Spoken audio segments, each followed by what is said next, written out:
To say that I'm scared of what's happening is a gross understatement. The trouble of any sort is the last thing I want to get home to after a long day of work and a trip to the bar. And when I see Hannah near prostrate, I can only feel dread.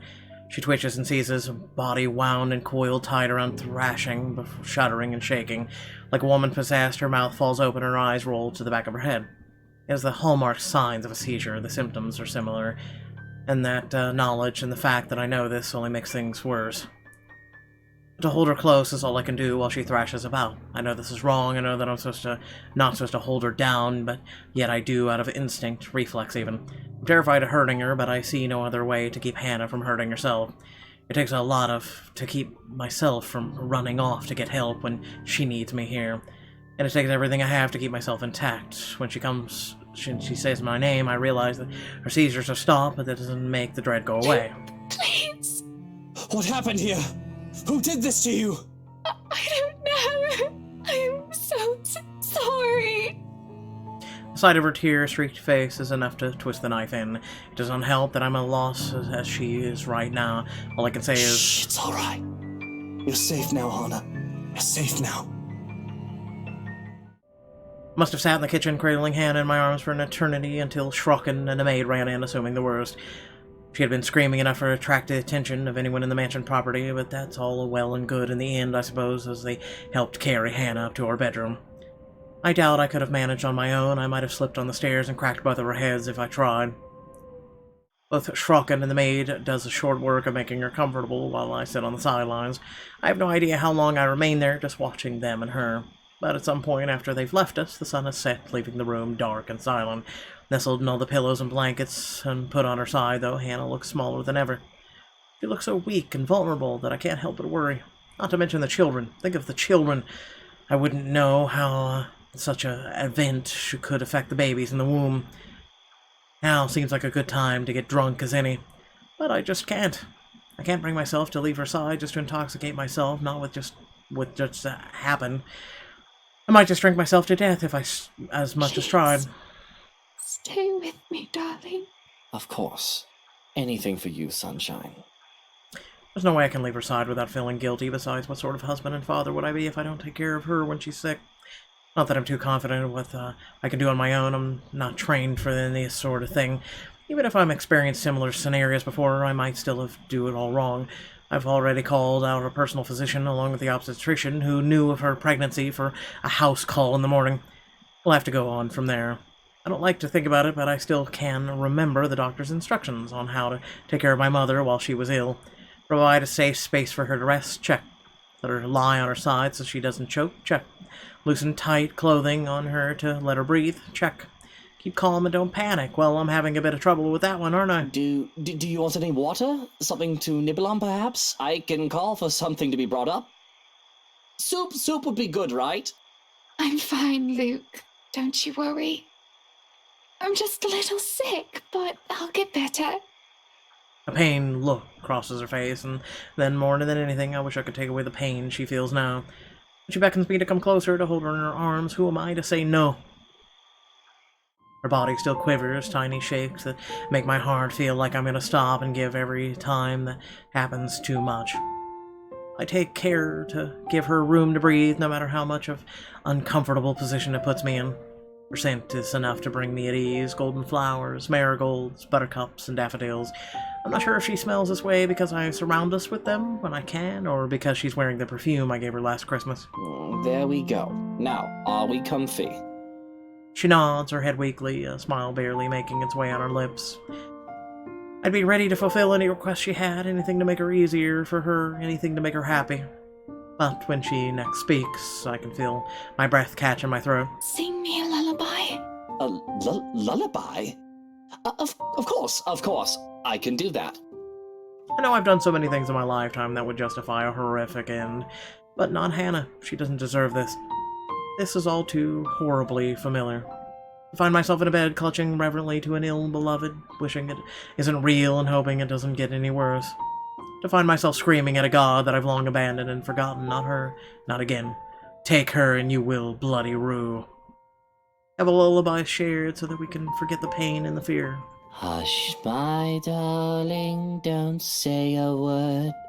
I'm gonna get you a mockingbird. I can hear her breathily laugh, though she doesn't tell me to stop. If it amuses her, then that's fine. But her breathing soon evens itself out, a good thing too, and before I know it, she's fallen asleep.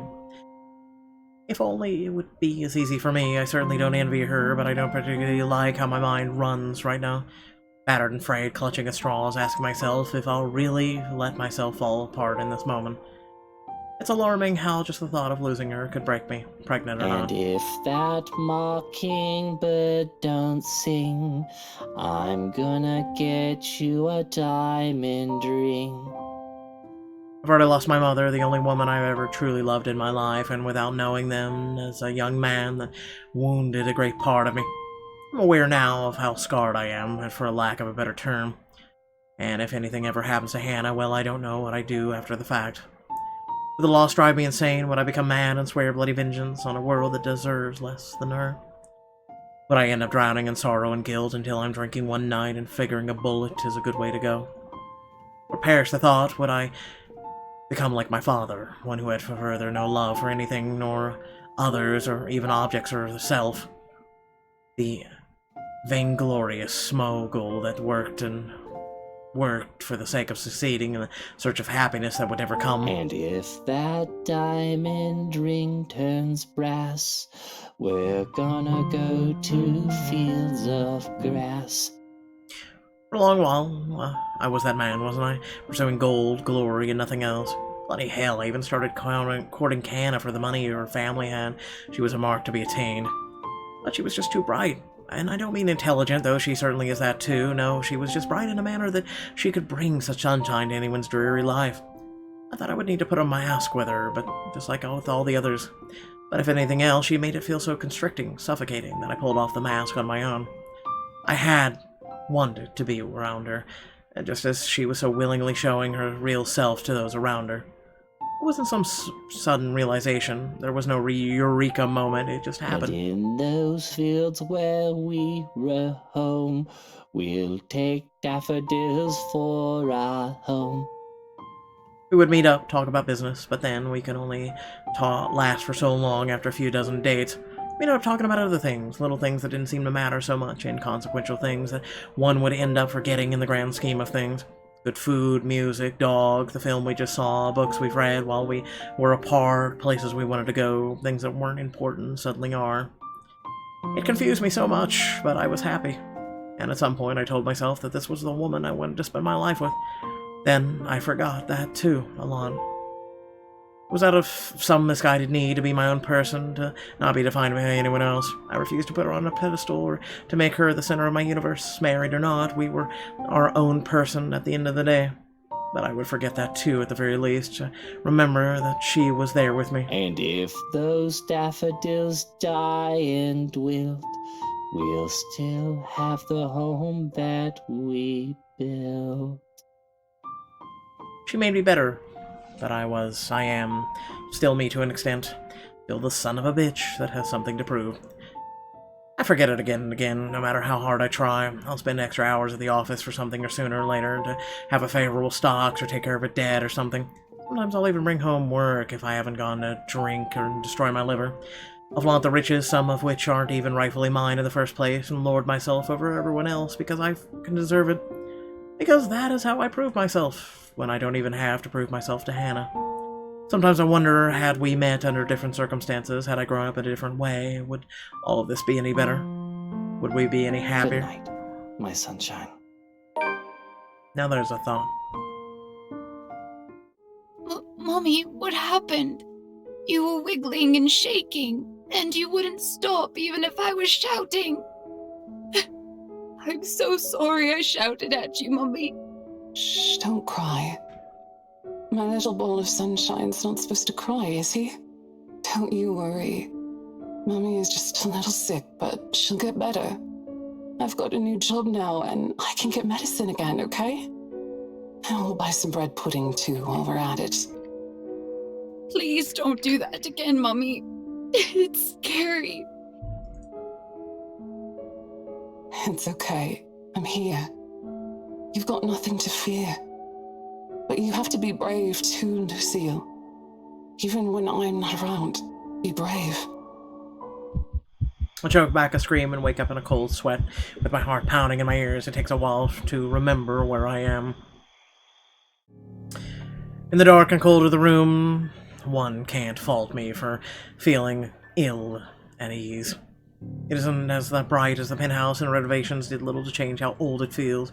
We've been here for less than a week, and it'll take a bit more time to adjust. It's hard to feel cozy, though, when I'm bloody freezing. Nudging the lump of fabric next to me, I sigh. It's cold. Don't hug the sheets, Hannah. She always did this, though it hardly bothers me. Growing up, I was lucky to have something to use as a mattress. I'm not the one who grew up accustomed to Egyptian cotton with a thread count of 800. Besides, the warmth that Hannah exuded on her own is usually enough to keep me sleeping through the night. The temperature tonight must be something else with how chilly it is right now. I must be considerate, after all. The poor dear is ill, though I loathe to think about what had just transpired. Don't make me pull those sheets off you. That blanket is large enough to cover an elephant. You'll need to share. Takes a while. What was that, honey? Apologies. I'm just in the loo, so if you can give me a moment. There's no sign that they'll be moving where they lie. With care, I go for the knife hidden under the side of the bed. It would be foolish of me to instigate anything while I'm unarmed, after all. To pull back the covers would be more difficult affair, because reaching out to uncover who is underneath, I have to prepare for anything and assume the worst. If I so much as see the nozzle of a gun, there's going to be a murder tonight. I know that they say not to bring a knife to a gunfight, but I think I can sink a blade into his liver faster than he can point name. I see the rise and fall of the sheets, though it could easily be mistaken as the fault of the breeze. I hear their breathing. A great sense of foreboding comes over me, making me hesitate with my plan. I should just get Hannah and myself out of here, and I'll walk back, let security handle it. That's what they're there for. Maybe I should just man up. There's no way I'm risking the chance that inaction will put Hannah in danger. But what's the worst that could happen, right? There's no reason to be afraid. There's no boogeyman under the bed, no monster in the closet. If anything, these things should be afraid of me, right? I grab a fistful of sheets and throw them aside.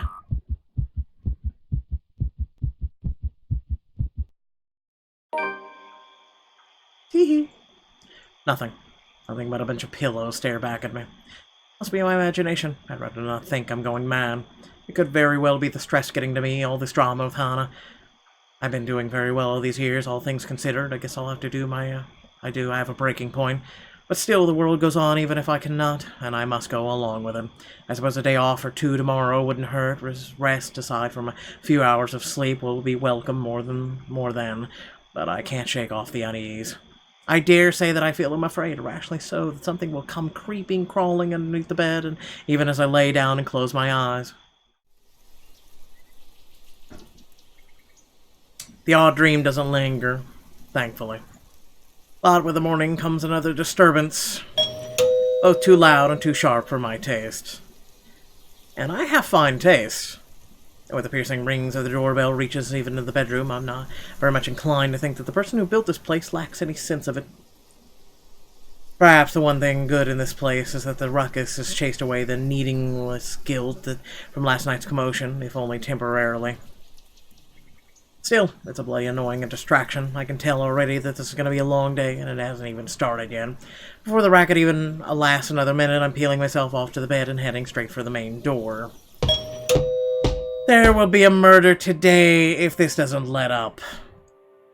How quaint it seems everything in the blasted universe is intent on getting on my nerves as of late. Gordon Bennett! Only a Nancy would knock at such an ungodly hour! In the first place, I shouldn't be the one doing this. This is why I hired a valet, for fuck's sake. Where's that damn butler when I need him? I'll be honest, if only for today. With the mansion this quiet at this hour in the morning, it's easy to believe those ghost stories might be real. But the only horror here is the news that Hannah has brought forth yesterday, and the very idea of me being a father. Neither the deafening silence nor the biting chill spreading across every room in the place. My wife is pregnant, bloody bollocks.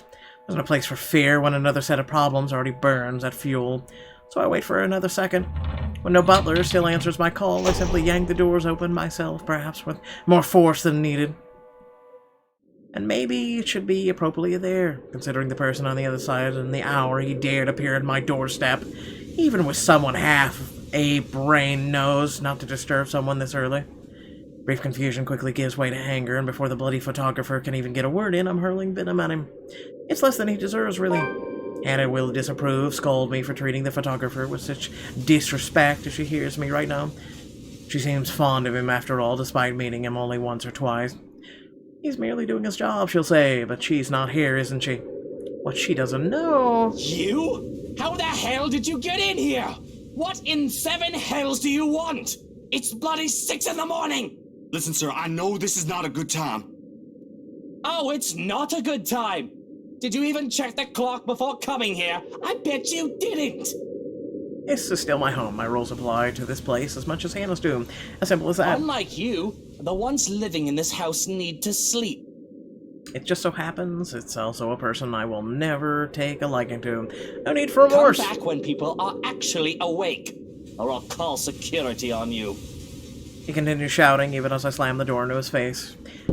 Some nonsense about the news lately, though I don't understand most of it. However, with the closed doors muffling the better part of it, and with no ears to listen, his tirade doesn't last too long. Eventually he leaves, and silence goes once again and fills the room as it should. In hindsight, maybe I should also call the psychiatric services. He certainly sounds mental, just screaming like that.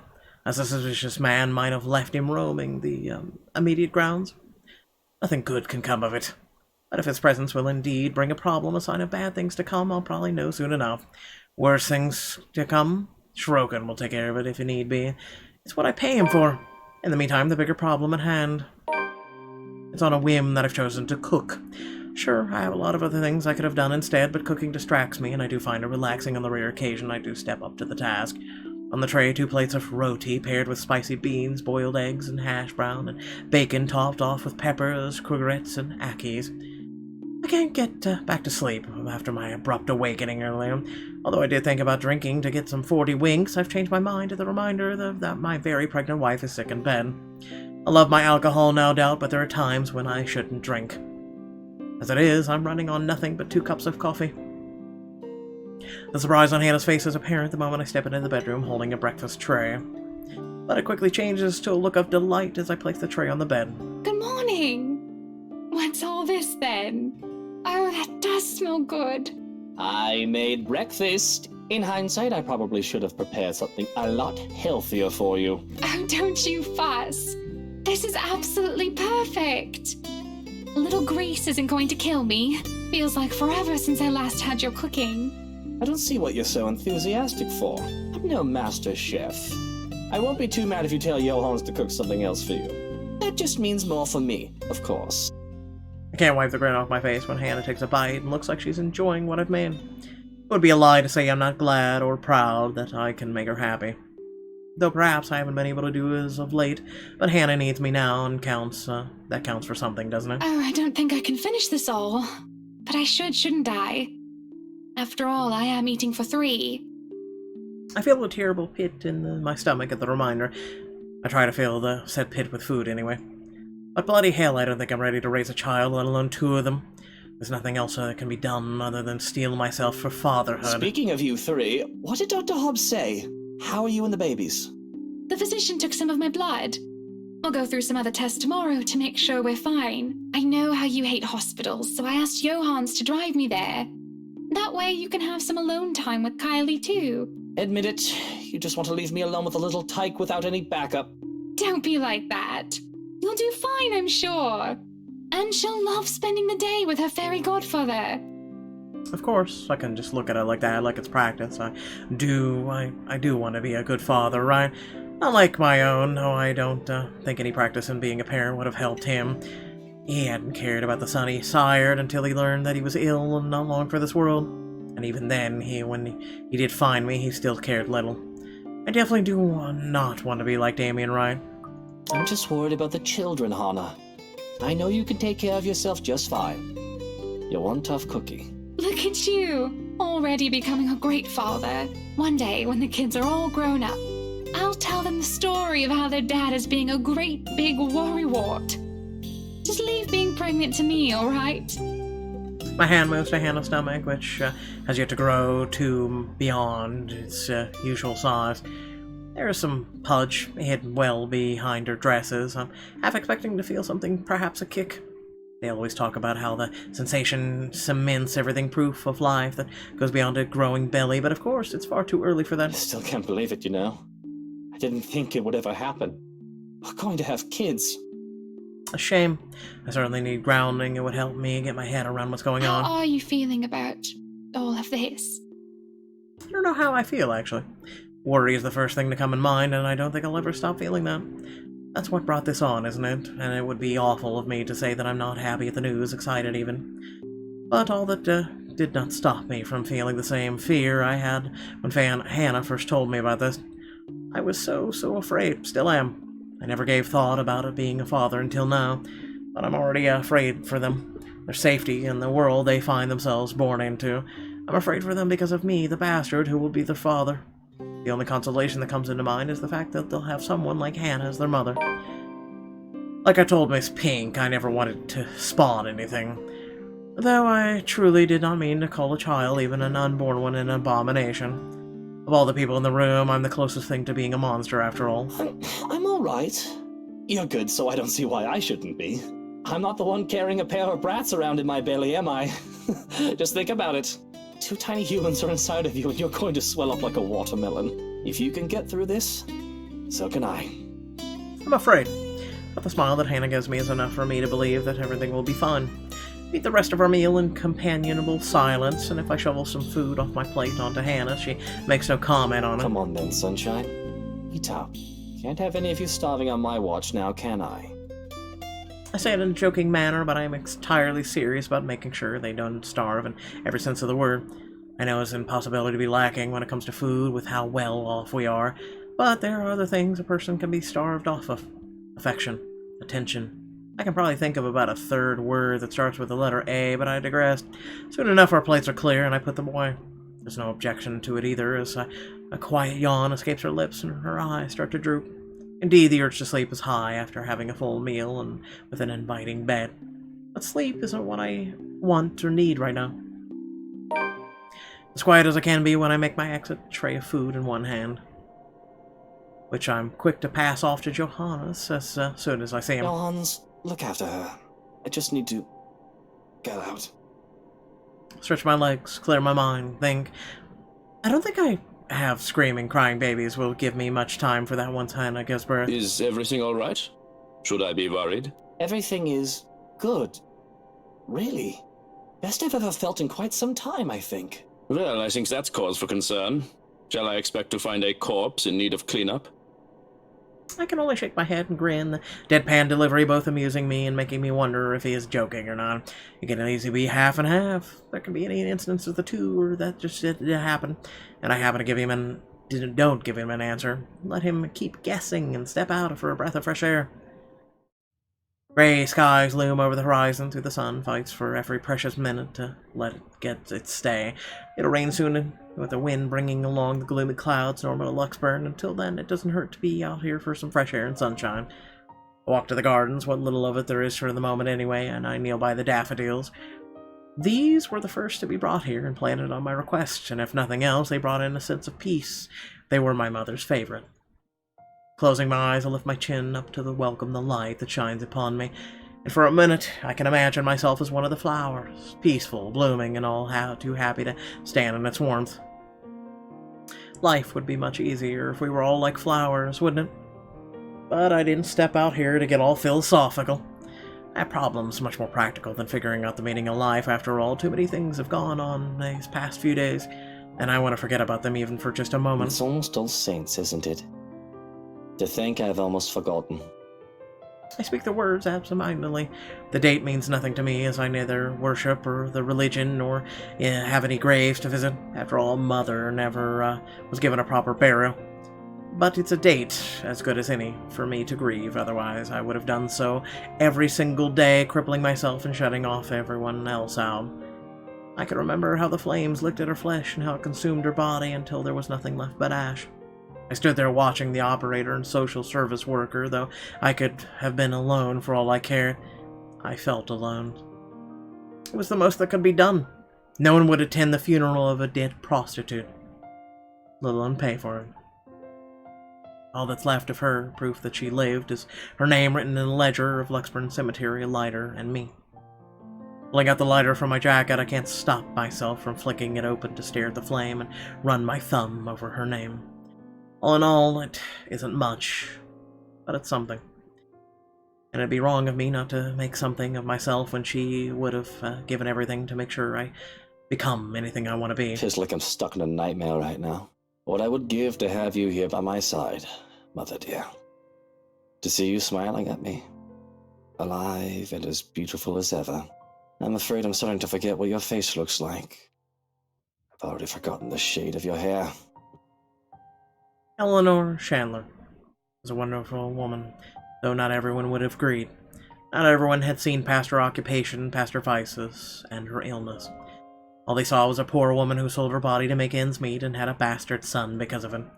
They didn't see the mother who worked hard to put food on the table for me, the woman who gave and gave and gave to me while expecting nothing in return. She taught me the merits of hard work, but though I loved her so, I worked hard for myself. I would not be so foolish, so selfless towards people who would never give back. I learned that from my father, who plucked me out of the orphanage for his own selfish gain. Pocket the lighter before I could feel the urge to actually set anything ablaze. Considering my close proximity to the flowers, they would be the most likely victim of my arson. Just the thought of it is blasphemous. Nevertheless, that doesn't save them from being picked. Just enough to make a bouquet of things in honor of Eleanor. Would you be proud of me if you saw me now, Mother? Maybe. You're always so forgiving. No matter what trouble I got into. More than I deserved. Especially now. It's been a while since I talked to my mother like this. I've been thinking of both of my dear parents far too much as of late, and when I shouldn't, I have a future to look forward to and the present to take care of. These memories of the past give me nothing but grief, and the life of Lucille Mitchell Chandler should mean nothing but a footnote in Luke Wright's non-existent autobiography. It's because of Hannah, isn't it? I worry that she is all too much like her mother, or like Mother, that scares me, and the thought of it turning into my father is even more so. But even if history is set to repeat itself, I'm not a child anymore, content to sit aside, unable to do anything to help, and too experienced to think that worst wouldn't happen. I have money to buy the best medicines and doctors if need be. She'll get better, she has to. And once we get over this little bump in the road, I can stop worrying. All will be right with the world. Unfortunately, my time alone is cut short, though. I think those flowers look beautiful, my lord. The parlor, the room where the lady stays for her tea. It could certainly use some. The voice is not familiar, though I'm not really one to remember such things. Going from her attire, I would say that she's one of the housekeepers. Strange, considering I've sent all the staff but Johannes away. And her face, as pretty it is unfamiliar to me. It would be a lie if I said that it didn't set me on edge. Most would say that I cared a little for my employees, but this isn't entirely untrue. However, I'd like to think I know people who work for me, especially those who would roam my home, even if it is just a face and a name. Besides, I would remember such a beauty such as her. So who is this? Is she someone impersonating a household staff to get in? She's doing a bad job of it. Didn't you get the memo? Are you new? Today is a day off. You aren't supposed to be here. I expect poor excuses and apologies from the likes of her often give, but she merely smiles. Oh, no. I've been a servant here since you first came. And I see no signs of lying, nor hear it from her words, yet they can't be true. But I find that I can feel like I can relax. She has the sort of smile that makes one kindness shine through without words or action. It reaches her eyes, filling them with a strange sort of mirth, as if she's just thought of something very funny. Perhaps it had been any other person I would have interpreted as a deceitful grin, but with the curl of her lips and the shine of her eyes are too soft to hold any malice. She takes my silence as a sign that she can continue. And it's not like I feel any urgency to stop her. I'm not really in the mood for company. I'm not adverse to it at the moment either. Entertaining a beauty like her, even for a little while, wouldn't hurt. It helps that she proves easy to listen to, despite how oddly she speaks. I'm sorry. I apologize. I shouldn't have bothered you. Look at me, talking to the master of the house without even asking for permission. What will the others think? If you'll excuse me, I'll just... I haven't driven you away yet, have I? And it's your day off. I don't see why we can't chat a bit. Of course. If that is what you wish. As long as it does not get you into trouble with the lady. To even take time for someone as lonely as me. No wonder that everyone under the mansion's employ is so fond of you. Though it should have no longer been a surprise to me. You have always been such a kind and loving lord. I have to stop myself from calling her out on her shite. It's almost as if she's talking about an entirely different man. No matter how big my ego gets, I know for a fact that I'm hardly running for the Best Boss of the Year award. The only reason that most of the staff is here is because of the decent compensation. I'm not cheap. But if she wants to lay it on thick, I'll allow. Who wouldn't want a beautiful woman complimenting them? I'm sure she'll be fine with this. We are just talking after all. Unless you had other things on your mind when you approached me. The words leave my mouth before I realize what I've said. I panic a bit. Though I can get away with picking up women out in the city, sometimes even out of the county, but I've always taken care not to do so in my home or in my business. Not when it'll be easy for Hannah to find out about my infidelity through these channels. Though seriously, I still don't see what the big deal about it is. I just have an itch I need to scratch. I know it must be amusing to see a girl flustered for a man of your stature. But please don't say such things, my lord. I saw you alone and simply thought you could use some company. Thankfully, I do count my lucky stars. It seems the woman takes it as a joke rather than the usual pass it was intended to be. So how are you liking your work around the mansion? The place is wonderful, but I imagine the upkeep is ungodly with all the rooms and whatnot. I don't even want to think about how many people are on the staff roster. Work is work, my lord. It is a way of living. A purpose from day to day. It is certainly far better than doing nothing or having no food to eat. The house itself is also beautiful. There's no lack of things to look at. I'm sure you've seen those books in the study. I can't read any of them yet, but if given the chance, I'm sorry. I shouldn't be thinking of those things, especially when the rains, they might bring more work to us soon. It will definitely be much more difficult when it returns. Idling about is the least I should be doing. I guess you can put it that way if you want to be brutally honest about the whole thing. And the rain shouldn't be a problem. Hopefully. If a little dreary, at the least, she doesn't beat around the bush. I like the honesty. Many would bemoan their status as a household staff, as janitor or menial role, and believe themselves to be for greater things. And I would not begrudge the idea that one can always get better. But one shouldn't be so discontent with what they have either. The rain is something I simply must get accustomed to, if I am to live here. I've not spent long in this place after all, but I have been told that it has rained in this nation since a mother's time, and their mother's time. There is little we can do about it. I am just glad to have time in the sun, even for a short while. Isn't that the truth? Really, these sunny days have been welcome, though I can't imagine they'll last for long. Sometimes I just want to pack my things and leave for somewhere like, say, the Bahamas or whatnot. Get some sun and surf. But certainly, you will return for us, won't you? This is your home, after all. Your people. They won't be pleased if the master of the house leaves. Of course, I can't very well leave my businesses hanging here, can I? I just wish I could actually trust people enough to go on vacation without taking work with me. I've also got to get back here if I ever want proper meals. A proper pudding is something you'll never find out there. The woman nods in understanding, and I must say that she makes for fine listening ear. Although what she says next gives me pause, whether she meant for me to hear it or not. And good tea.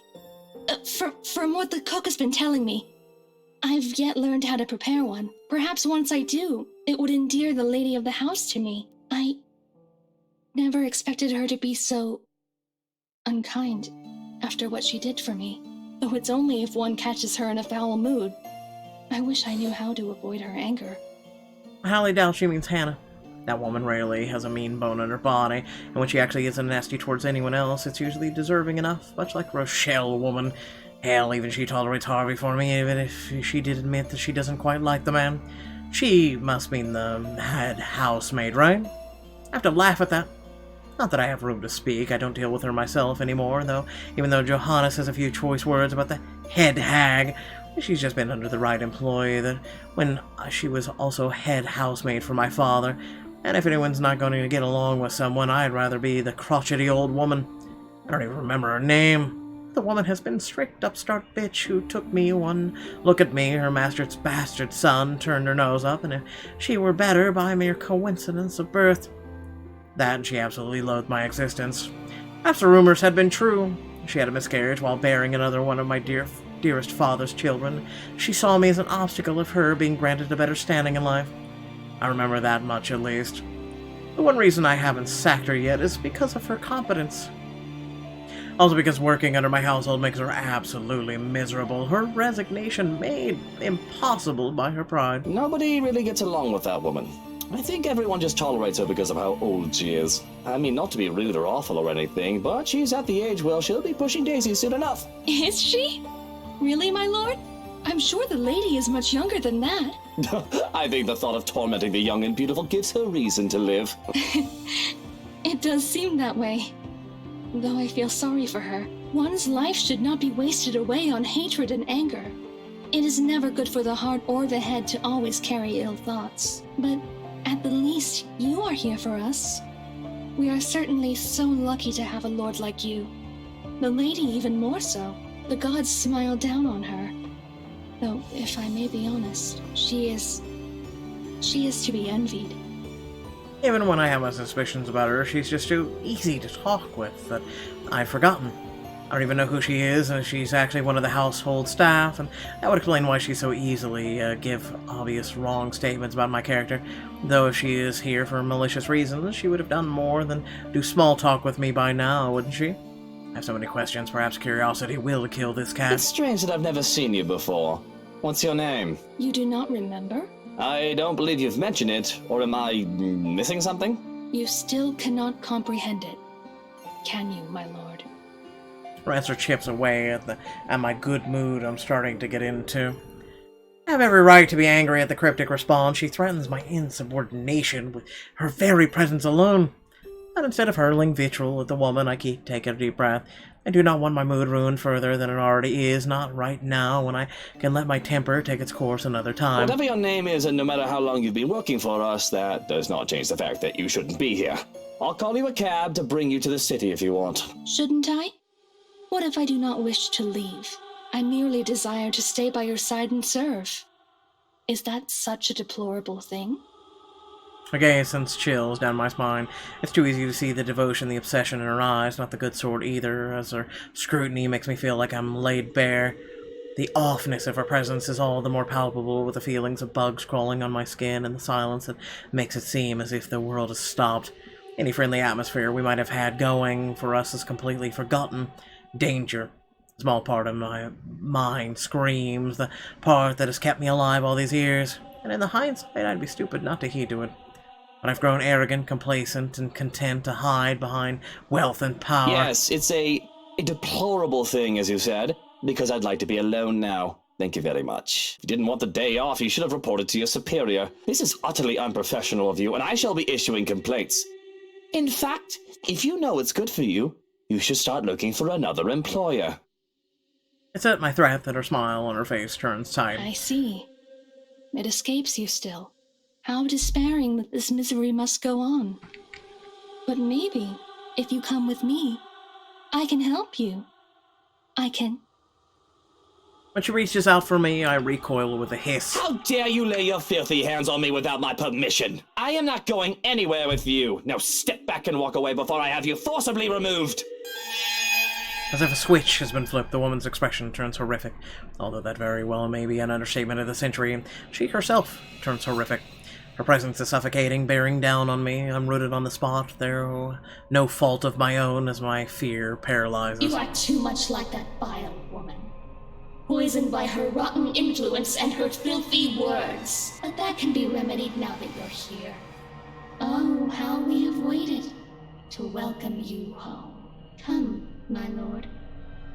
The house beckons. When her fingers grasp back of my coat, I finally find it in me to break off into a run. I can still feel her eyes on me as I run back to the house, but I refuse to acknowledge it, let alone look back. All I need to do is get away from her to make sure she stays away. If that means acting like a coward and seeking out the company to keep me safe, nobody can tell me the otherwise. Bravery isn't something to be lauded if it comes along with stupidity. It must have been a sight to see the usually composed and reserved Luke Wright bursting through the doors. Not that I have much of the audience, unless there are other staff members who have chosen to disregard my orders for them to leave. Really, I still doubt that woman is one of the staff. Mustering up the courage, I look back through the windows to see if she followed me. She's gone. But I don't take any chances, putting as much distance as I can between us. Stopping to catch my breath, Johanna suddenly appears, nearly making me jump out of my skin. Don't fucking do that! You son of a bitch! If I had a gun, I would have shot you! If I had any love left for my Mutter, I'd take offense. But Mutter. what happened to you? You look like you've seen a ghost. Muta. Oh, if only it were such a delusion, but I can still feel her sharp nails digging into my back. The feeling was too real for it to have been a ghost. There was his housekeeper. I think. I'm not sure. In the gardens. She was acting odd, and I thought to remove myself from the scene. Strange. I made sure the rest of the staff had left and that the house was empty, as you requested. Describe this woman. She had pale skin, dark eyes, and long dark hair. She wouldn't give me her name. I half expected a name from him. The man knows the staff better than I do, after all, but instead of an answer, he grows quiet. I'm pretty sure this is not a good thing. I'm even more worried than when the other man looks me over. I have to protest when he pulls back my collar. What in the bloody hell are you doing? Checking for marks. Needle marks, to be exact. We don't have anyone like that among the staff. You could have easily been kidnapped. A cold feeling settles itself over me at the thought. I've long established my power over the more unsavory characters in Luxburg. Or I thought I did. And the most harm I thought that could come to me would be slander, robbery, or incarceration, kidnapping, an attempt on my own person. I've forgotten that I'm a human as mortal as any other man, despite my wealth and status. Fortunately, you look unharmed. But I advise that you be accompanied by trusted individuals at all times from now on. If not me, an assigned guard. I'll be informing them of this soon, as they return from their day in the city. Already I can feel the energy leave me, and the realization of what could have been. All right. Yes, I suppose we should do that. But I think I'd like to call it a day. I should be safe in bed, yes? I'll stand guard outside for the night. The madam has been inquiring about you, by the way. A guard. Any other threat and he alone would be enough to make me feel safe, but from what I saw, whatever it is I saw, would one man be enough? That's all well and good, but there's something else. That housekeeper, she... Luke, you're home. I was worried about you. The grin that I must muster is probably lopsided. The force as I snap my mouth shut to keep myself blabbering about witches and monsters, because here I am standing in the hallway, dirt on my pants legs and sweat dotting my forehead, a far cry from the usual pristine condition. I don't want to worry, Hannah. A cough. What happened to you? You look like you wrestled in the mud and moss, dear. And those flowers. Were you gardening? I was finding some roly-polies in the what? garden. Oh, these... I didn't realize I still had them. I really did not. But there they are, still in my grip, the daffodils I had taken from the garden. Even in the wake of my flight, I had refused to let go of them, whether I was conscious of it or not. Shall I put them in a vase? Perhaps I did it to save face, or maybe a small part of me really had planned to take them to her. But, like a young man presenting flowers to a valentine, I awkwardly thrust the bouquet in Hannah's direction. They're for you. These are lovely, thank you. But aren't these? The surprise is to be expected, and the open-ended question needs little interpretation. I've never given her daffodils before, especially not the ones I considered mine. They're for you. Don't make me think that kneeling around in the dirt was a waste of my time. It's not. It's not. Just... Are you feeling alright? I hope whatever I have isn't contagious. I'm not sick, Hannah. I just got them for you. I thought they'd make you feel better, brighten up the room. I don't need my intentions questioned. The thank you was enough. And I didn't mean to insinuate anything. But you're right. Thank you, truly, for these. She takes them from me, and careful not to crush the stems. There is uncertainty on her face, which endears and annoys me in equal parts. But she does look lovely with them, and the very picture of her something that should be immortalized in a painting. They should be for Mother. But it doesn't matter anymore. Why don't we turn in for the night? You must be exhausted with all that gardening. Does a dead woman care for flowers? Interesting statement. Really, little sleep was had, and I feel completely drained come morning. Even when Hannah rises from bed in spite of the mild fever and invites me down to breakfast, I can't be bothered to drag myself out from the comfort of the sheets. It's not like I need to do something particularly important today. The rain that started some time during the night doesn't help the mood. Okay, maybe it helps just a little. The strange sunny weather has been nice and all, but for it to return as it should be feels like a good sign of things to come. Perhaps things will settle back to normal and the crazy drama that has gone on lately will die down. The rhythmic pitter-patter on the rain fills the early morning silence with a steady beat. Thank goodness I don't have to be anywhere in the hurry today. I would hate to be caught unaware in this rain. With how it looks outside, it seems like the weather is making up for all the sunny days it has given us with a good old-fashioned downpour. It does let up within the quarter of an hour. However, a day beginning with a cloud burst like this, locals usually take it as an immediate sign. Lexburn's abysmal weather is back, likely for good. I hope they did a damn good job fixing this place, because I'd rather not have to deal with leaky roofs. Though Hannah might find humor in it, perhaps ask me to sing in the rain to wear out my anger. I don't like the idea that the realty did a horrid patch job with this place. Hannah technically paid millions for this place. I better live up to the price a realty company paid for it. Not that it isn't something that should be fretting about at the moment, when her health's not at its best. Anna's going to be brought to the hospital for a checkup today, and if anything, I prefer that she focus on getting better. That fever, no matter how slight it is, can't be good for an unborn children after all. Perhaps a proper rest is all she needs. I'd rather not assume things. I'm a businessman, not a doctor. Wonder of wonders why I even bother agreeing to babysit duty after that. But here I am, scheduled as today's babysitter for Suarez's brat, once her father drops her off at the mansion steps, though that is a worry for much, much later. If I wish to, I can ask anybody or nobody to bother me while I doze off in a cocoon of comforters, but as always, someone has to be a buzzkill. Are you really going to stay in bed all day? What do you want? It's far too early to deal with your nosiness. You must have been really rattled by what happened yesterday. If you need to talk about it, I'm quite qualified in that regard. And you aren't even the slightest bit bothered. Truly, not even the slightest bit worried? I was worried. But I realized that it's not my life in danger, is it? I must check this. Nice. My worrying will not help matters. Neither will yours. I loathe, as I admitted, he is right. The whole thing might have rattled me, but there is a little point in jumping at every shadow I see from the corner of my eye. I shouldn't lose my head for a threat that might not even come. I should know better by now. But I've never been this worried about a possible threat in my life before. I'll be honest here. If anyone is in danger, it's Hannah. I can take care of myself just fine. With security tightened, I'll have at least one guard, if not 5, making sure nobody gets within 10 feet from me without my say-so. Hannah, on the other hand, is pregnant and will be away for most of the day. It is a small relief that Johannes will be with her. Are there any updates about the woman? Being in the dark has me on edge. Information, any at all, may help me in calming down. I've already briefed security about her, and more from the agency will be arriving tonight. But they haven't seen anyone fitting the description. So you have nothing then? Fat lot of use you guys are. What do I even pay you for? Do me a favor. There's the door. Don't let it hit you on your way out. Well, there is something. It's about McCulloch. Can anyone blame me if I show the tiniest bit of interest? She's still not done with the house, and she is a nice enough woman.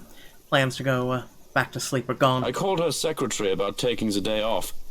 He hasn't heard from her over the weekend. She's probably passed out after enjoying a pint or 2 or 10 in a bar somewhere. She's an adult. It was the weekend. She's allowed to disappear and not think about work. Fuck, I wish I was passed out after a night of drinking. He does know that mobiles are a thing. That's all well and good, but she's not answering her mobile either. Mr. Parker will be filling a missing persons case with the police if she doesn't turn up today. Certainly someone must know where she is. Tabs are kept without fail on people who come to work with me. Background checks, constant surveillance until they're finished with their contracts on the right. Some say that it's a bit over the top, but I can't be too safe. Too many want me dead. What about one of ours? Has anyone seen her? She's pretty hard to miss with how tall the woman is. The last anyone has seen of her was here, the morning of the party. Your housewarming party. That isn't good news. It wouldn't do for the police to hear of this, and to suspect. And it's of little import that I can easily prove my innocence is all a matter of principle, because even the accusation of misdemeanor should not stain my reputation, although maybe it's a bit too late to hope for a squeaky clean one. Besides, it'll be such a hassle to have police poking around the house looking for a body that doesn't exist. Now, if we're done here, I'd like to go back to sleep and...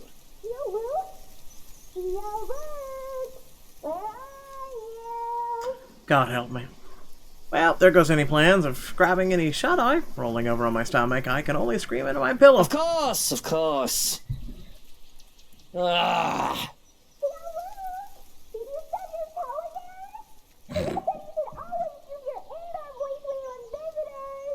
Johans, distract her. Oh, look, it's time for me to go. Have fun with your little play date. So long, farewell, and auf Wiedersehen. Goodbye. No, Johans, don't you turn away from me. Keep her busy for an hour. Come on. I have to press my face against a pillow once more to suppress a groan. You just can't get loyal help anymore. Hello there, little Fraulein. Your uncle is just upstairs and will be down in a moment. He is super excited to have you today. I hope you're well rested and ready to play a lot. That bastard. I'll be down in a sec, Munchkin. Let me just... Change into a fresh shirt, brush my teeth, fix my hair, bemoan my very existence, and wish I was anywhere else in the world right now. Don't get me wrong, Kylie's a great kid, wonderful, better than most brats her age, but handling a tyke is at the very least, or the last thing I want on my agenda right now with this whole Hannah business. Fortunately, I am very well versed in how the world works. I've learned that the show must go on no matter what hurdles come in my way, so I set to preparing for the day. Running a comb through my hair is just divine and simply makes me feel more human. Bed hair is disgusting, though it isn't as bad as now as it was when I was a child. With how expensive a trip to the barber was, I was often to grow it out until my mother had time to cut it for me. The curls, tangles were simply horrid. Why, I was even mistaken as a little girl because of that. It certainly doesn't help that I was named Lucille. A freshly pressed shirt is enough to chase away the last signs of sleepiness. The feel of crisp, clean cloth in my hands is a clear marker for the start of the day. Smoothing down my suit and my hairs with a sigh, I steel myself for the whores. The whores that come with taking care of a child. Good morning to you, Luke. Especially a bobblehead child. Speak of the devil and she shall appear. Bright-eyed and bushy-tailed, Kylie grins up at me as soon as I open the bedroom door. She swings the backpack she's clutching, hitting my leg in a show of impatience, and looks entirely unapologetic for it. Did you just wake up? Oh, tell me you forgot. We're waiting today. I doubt I'd forget. Kylie's visits are frequent enough that things that have found a way into my schedule. They're supposed to be visits to her godmother. We can't pick who a child gets along with, so as long as I'm not busy, her father can drop her off for the day. Which is all well and good for me if it makes Suarez focus on work I've given him. Besides, she's a bright child, tolerable. The kid's got a good head on her shoulders, and can get pretty mature for her age at times. Of course, they have to thank me for that. Her parents can take partial credit, but Hannah and I have been there for this kid since she was just a small babe. Why, I still remember the first time I saw her. It was during the baptism. The only reason I was there to accompany Hannah, who was to be named the godmother. She was a tiny thing, not even a year old, swaddled in her mother's arms in white cloth. It was the first time I really saw an infant up close enough to hold one at least. It had been terrifying to be given a little child to carry after the whole water ceremony. I'd never done so before that, to hold a tiny life in my arms. I could have dropped her on her head, and the tiny little tyke before me would have been stopped existing then and there. Well, the child just smiled at me, babbling nonsensical words as children do, and clinged to me even though I tried to hand her off to Hannah. She had the thought. It was hilarious and adorable. My suit had been a mess, and I was nearly an anxious wreck by the time I handed her back to her mother. Yet it was pleasant, too, to think I might be doing it again soon. With Hannah's children, with our children. Kids of my own flesh and blood. In a few months' time, I'll be cradling them in my arms, hearing the ring of their laughters against my ears. And they're crying! It's a tender thing to think about. Despite myself and all the spite of all the fears that I will never be good enough for them, I'm actually looking forward to it. Of course I didn't, you little rugrat. I just had to take care of something before you arrived. Really? Well, I guess that's fine. As long as you told me for work like last time. Really? Now why don't we go back down and have breakfast in the parlor? I already ate at home. Papa made one of his tortillas de patatas. He wouldn't let me leave until I finished every bite. Ah, this horse's infamous tortilla de patas. These things are a hazard. You can probably use one to bludgeon someone into submission with how big they are. And it's a miracle Kylie can be so energetic. I had trouble staying awake the first time I had one. Speaking of staying awake. Well, I need some coffee in me at the very least. But if you'd like, you can jump straight to dessert. Yes! Dessert, please! It's easy enough to manage Kylie with the promises of sweets, thankfully. The hard part is managing her before she gets to the sweets, because I nearly have a heart attack when the kid starts racing down the steps. Just the thought of her slipping and breaking her neck is enough to make me rush down after her. Slow down! The food isn't going anywhere. The food is going somewhere. In my tummy. Get in my belly. Jesus fucking Christ. Children. With a shake of my head, I usher Kylie towards the parlor and order a maid to bring food for us. Whatever breakfast there is, along with a cup of coffee for me and ice cream for Kylie. But I can't leave the kid alone for too long unless I want her to turn the other room into a slaughter ground. True to my expectations, I've only left Kylie alone for a few minutes, but she's already made herself comfortable. The stuff from her backpack has been left scattered across the room, from coloring books and crayons to toys. She's well equipped to amuse herself with no trouble, though I can certainly breathe a little easier if she won't bring her doll along every time she visits.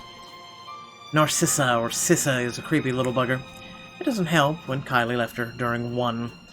Finding the thing at the bottom of the stairs staring at me up at 3 o'clock in the frickin' morning is a memory that won't be leaving me anytime soon. Even now it stares at me from where it's seated. I'm wholly tempted to just throw the thing out into the fireplace and banish it from whence it came. I can buy her a prettier doll, a better toy. We'll break it. Find a way to get rid of it. If it wasn't for Hannah, and if only Kylie wasn't so attached to it. The thing is an antique doll she found on some brat's 6th birthday, one of a kind.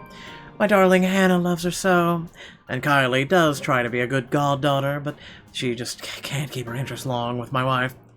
It's not something that Hannah does wrong on her part. She does try so very, very hard. It's just that she doesn't quite know how to really, well, handle children. She'd never been around any other children when she was young, surrounded by a protective adults who catered to her every whim and worried for her safety every minute. When she isn't able to keep up with Kylie, her first instinct is to be strict. Impose rules on the child, treat her as if she's made of spun glass, like every movement might break her. I at least have some idea of being around street kids. I know the games they've played and how they think. I know that scrapes and skinned knees are all part of childhood. Even when I grew up, I had time to be a child and not some sheltered Harris. With Kylie, well, as behaved as she can be with her toys and books and art, she has to use up all the energy somehow. To run around the playground and make a mess in the mud, or even to use a fake wrestle for a short while. I'll let her be a child when she wants, I'll say. If it becomes too much, just bribe her with sweets or ship her back to her papa. The problem solved. Fortunately, Hannah isn't quite up for those sorts of things most of the time. Thinking it'll spoil the child, it turns a whole playdate awkward every time. Taking the last seat left, I pluck on one of her coloring books from the table to see if it's filled with dinosaurs. Not exactly what I expected to see from a little girl, but doesn't hurt anyone.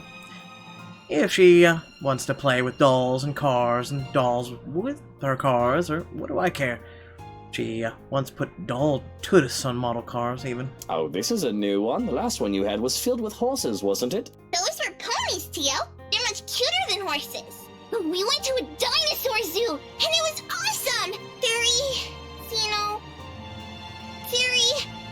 Dinosaurs are my favorite. I have no idea what that is, but it must be something. I'm only familiar with the T-Rex myself. Yeah, they found, fossils of its claws. They're really long. They think the whole theory might be a bazillion meters tall, even bigger than a T-Rex. Cisa says it'll be big enough to eat all my classmates. Wow, that face. She only laughs as I scrunch up my nose and grimace. Takako says you're making a really funny face. Taka who? Takako, a friend I made. I have to stop and look around, expecting one of help to be there. The child does have a way of befriending just about anyone, as long as she puts her mind to it. And yet the two of us are completely alone. Thankfully, she only finds my disturbed look as funny as grown-up expression. That might be a lot more problematic when whether she plays with dolls or cars, though. Both the thoughts of Sissa giving Kylie ideas, and one of sad ideas being massacred by a dinosaur. Something I probably need to bring up to her father, aside from work. But beyond murders, dinosaurs, creepy dolls, and imaginary friend, I find no trouble with Kylie. She's an energetic, precocious as any tyke her age can be. She can be an angel if she can get comfy and settled in after having her sweets. We tuck into our waffles as soon as the food is brought in. Our waffles become because she wanted to have her own plate to go with the ice cream as soon as she saw mine. A fresh plate of berries is brought in as well, which really goes great with the rest of this feast, as Kylie puts it. As if I indulge in the sweetness, I have a cup of black coffee to pair it off with. With our bellies full, Kylie grows content with the scribbling on a scrap paper and calmly chatting about her week. She talks of her older brother Rowan and their parents, how they plan to go on the Blocks Island in Berkshire with the winter holidays. She talks of Miss Pink and how I have to shift my legs to become comfortable once more, the memory of the initial meeting with her still fresh in my mind. The little brat is quick to defend her favorite academic as well. The woman is yet to offer a proper apology, and she wishes to give one on her behalf, all diplomatic-like I taught her. She talks of the sad man in the park and of her friends who like to play hide and seek while she's not sniffing in the loo. When finally she finds nothing to talk about, she goes back to her drawings. That'll change as soon as her stomach settles, of course. The calm before the storm. Because, behaved as she is right now, I can feel the curiosity just radiating off her. There's a restlessness buzzing under her skin, the question on the tip of her tongue, as they often are with children her age. But, for now, I can take this piece with no complaint for however long it stays. I have fun with the crayons as well, the child's insistent, even if I can't really draw. With Kylie using the black crayon, that leaves me with the blue one. I absentmindedly start to draw a puppy to the best of my abilities. It's as I attempt to doodle the dogs and another eye that Kylie breaks her silence. Tio? Where did Tia go? I saw them leave when I got here. Tia didn't look so good. I've been expecting a lot of different questions. The kid always has a bunch of them ready for me, and I can only sigh when she proposed this particular one. She's just going to the doctor's for a checkup. And as kids go, there are always follow-up And questions. you didn't go with her? Well, you were going to be here, sweetie, so I had to stay behind. So she's all alone? At the hospital? Oh, no, of course not. Tia has Johannes and her maid and a guard. She's got plenty of company. Yeah, but you're not with her. If I didn't know any better, I'd say the kid is trying to make me feel guilty. I want to say the little tyke is evil for making me feel so. But I understand. When I get sick, Papa and Mama have to leave me with their maids, too. Oh, they don't take care of you? That doesn't sound right. Even my mom took care of me when I was sick as a child. Well, they're always busy with work. Wouldn't that be nice? I don't know that feeling. Oh, I see. I guess that's no good. I know she doesn't mean to accuse me of anything, but as her father's boss, maybe I do overwork Suarez a bit. There's a lot of responsibilities that only he is capable of carrying out. Delegation is a thing, sure, but when the responsibilities are legally questionable at best, putting others to the task isn't always an option. But maybe your papa is in need of some vacation time. He deserves it, doesn't he? He's a hard worker. I could arrange something for the holidays. I could cut him some slack. Some of his assignments can wait. I can't do much for her mum, but she isn't one of my employees. But this would have to suffice. It would be worth it if it makes the little girl happy, because just like that, the somber look on her face turns into one of pure joy. It's like looking at a little sun, warm and bright. It's nice to do something kind every now and then. Would you really, Tio? Would you like that? I'd like that very much, yeah! We can go to this museum! There's one with lots of cool trains and planes! I like trains! And there's the local Manor theme park! And a monkey forest! There's a kid adventure farm too, the wacky warehouse, and a play barn as well, and... Whoa, slow down there, Munchkin. I know you're excited, but I think you should let me schedule your dad's day off before you plan a whole year's worth of stuff. There's an embarrassed giggle, but she doesn't really reel herself in. Enough to calm down, which is a feat in and of itself. It's obvious how giddy she is. And if she wasn't looking forward to the holidays before, like any child she should, she does now. I think Tia would be really happy if you were with her. You could have told me you needed to go to the hospital with her, Teal. I won't be angry. I'd love to be with her, but I wanted to spend time with you, Munchkin. And she told me to stay. Besides, I don't like hospitals. They always smell like alcohol. Not the good kind either. I don't think anybody likes hospitals. They're scary. But you said Tia is brave and strong. That she is. A content silence comes over us as we go back to scribbling, though I stop when I'm done with the blue dog, cringing at how awful it looks. Kylie reprimands me for that because I should be like her. The little tyke goes through several sheets of paper, one drawing after another. Practicing, she says, because practice makes perfect. Not to mention she's drawing a contest coming up in class, and she has to beat Tim from Class D, who says girls can't be superheroes. The clay gets a turn too, where we start sculpting food and pretending we're Michelin chefs. When we're too tired from tossing pizza and making cakes, there's no trouble in finding another activity more relaxing for both of us. I find myself invested in reading the picture of Dorian Gray once more. Often I lose myself in the pages of the book. However, it's rather difficult to do so when I'm trying to keep an eye on an ear out for Kylie, and I've been reading the same paragraph over and over again, even impeccably. I can feel my skin crawl when the girl sits with Narcissa by the parlor's fireplace humming and singing, though I ignore it long enough to hear only the tail end of the song. Everything is up in flames, up in flames, up in flames. Everything is up in flames, my fair lady. And then, lo and behold, the house is on fire. I don't think I can spend any more time with Kylie, considering how high-strung I feel. So it is a good thing that Suarez came for her as soon as I've called. Though it is earlier than the agreed upon time, he voices no complaint. The bastard even looks half relief as soon as they left. Or at least I interpreted it as such, where I've stood by one of the windows, not bothering to step out and greet the man. No doubt he still doesn't even trust me around his spawn. Well, he has every right to be suspicious of me. I am a dangerous man, after all.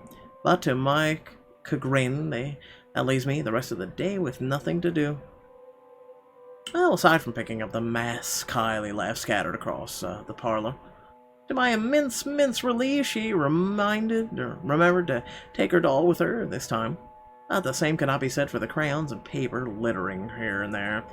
First things first, I snatch my own doodle off the table and rip it to shreds, leaving no hope that it will be seen by the light of day.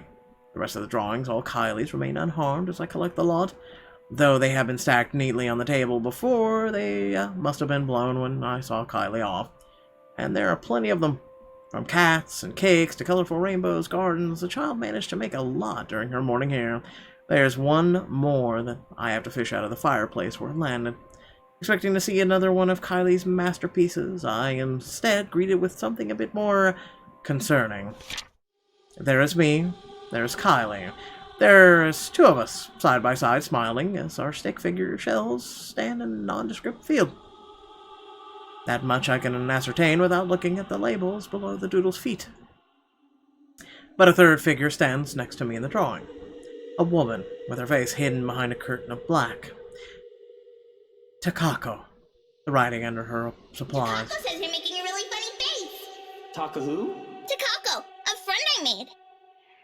The hairs on the back of my neck stand on end, and I feel a chill go down my spine. A breath that isn't mine.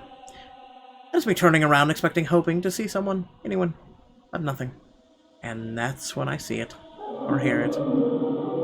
Laughter. Sweet, merry laughter ringing from the ballroom. That sweet and merry laughter, my ass.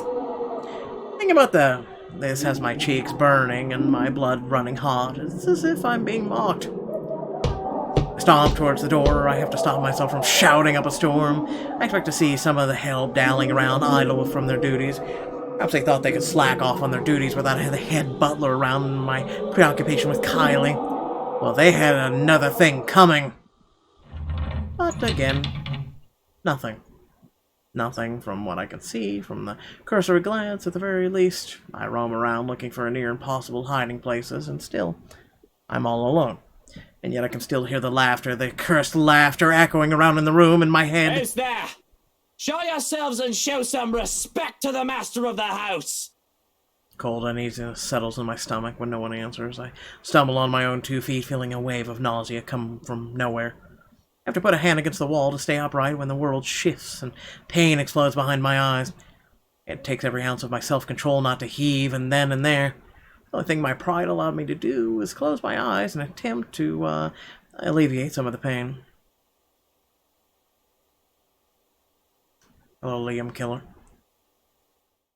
Vague, unfamiliar images, dare I say memories not mine, flash in my head, unbidden and unwelcome. Like a strong hammer strike to the head, threatening to crack my skull and split it in two, whatever emotions they are muted. Nothing but a spectator. Still it weighs. Its weight feels palpable. Although it doesn't take long for these sensations to get into my head. Through my eyes and my ears it creeps and buzzes into the spaces between. Do I know you? No. One after the other they come at me, an unending flood that threatens to sweep me away for what feels like an eternity. Each one a show of both joy and suffering for those who have called this mansion their home. Each new scene is like a hammer to the head, threatening to crack my skull and split it in two. I can feel every emotion in the blurry images that present itself in my head. I feel a part of these like I've lived through them, though I know that that's not possible. All their anger burns through me, that much is evident, but the pain more so. And above it all are the whispers. The voices calling, luring, until one images emerges, contrast with the others. There's a shout of joy, my eyes snap open, looking for the culprit. That's when the whole room just changes. Everything is the same, yet everything isn't.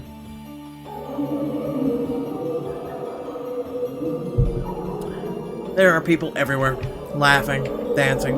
I should be concerned about them, but my mind finds it easy to dismiss them as they fade in and out from nothingness.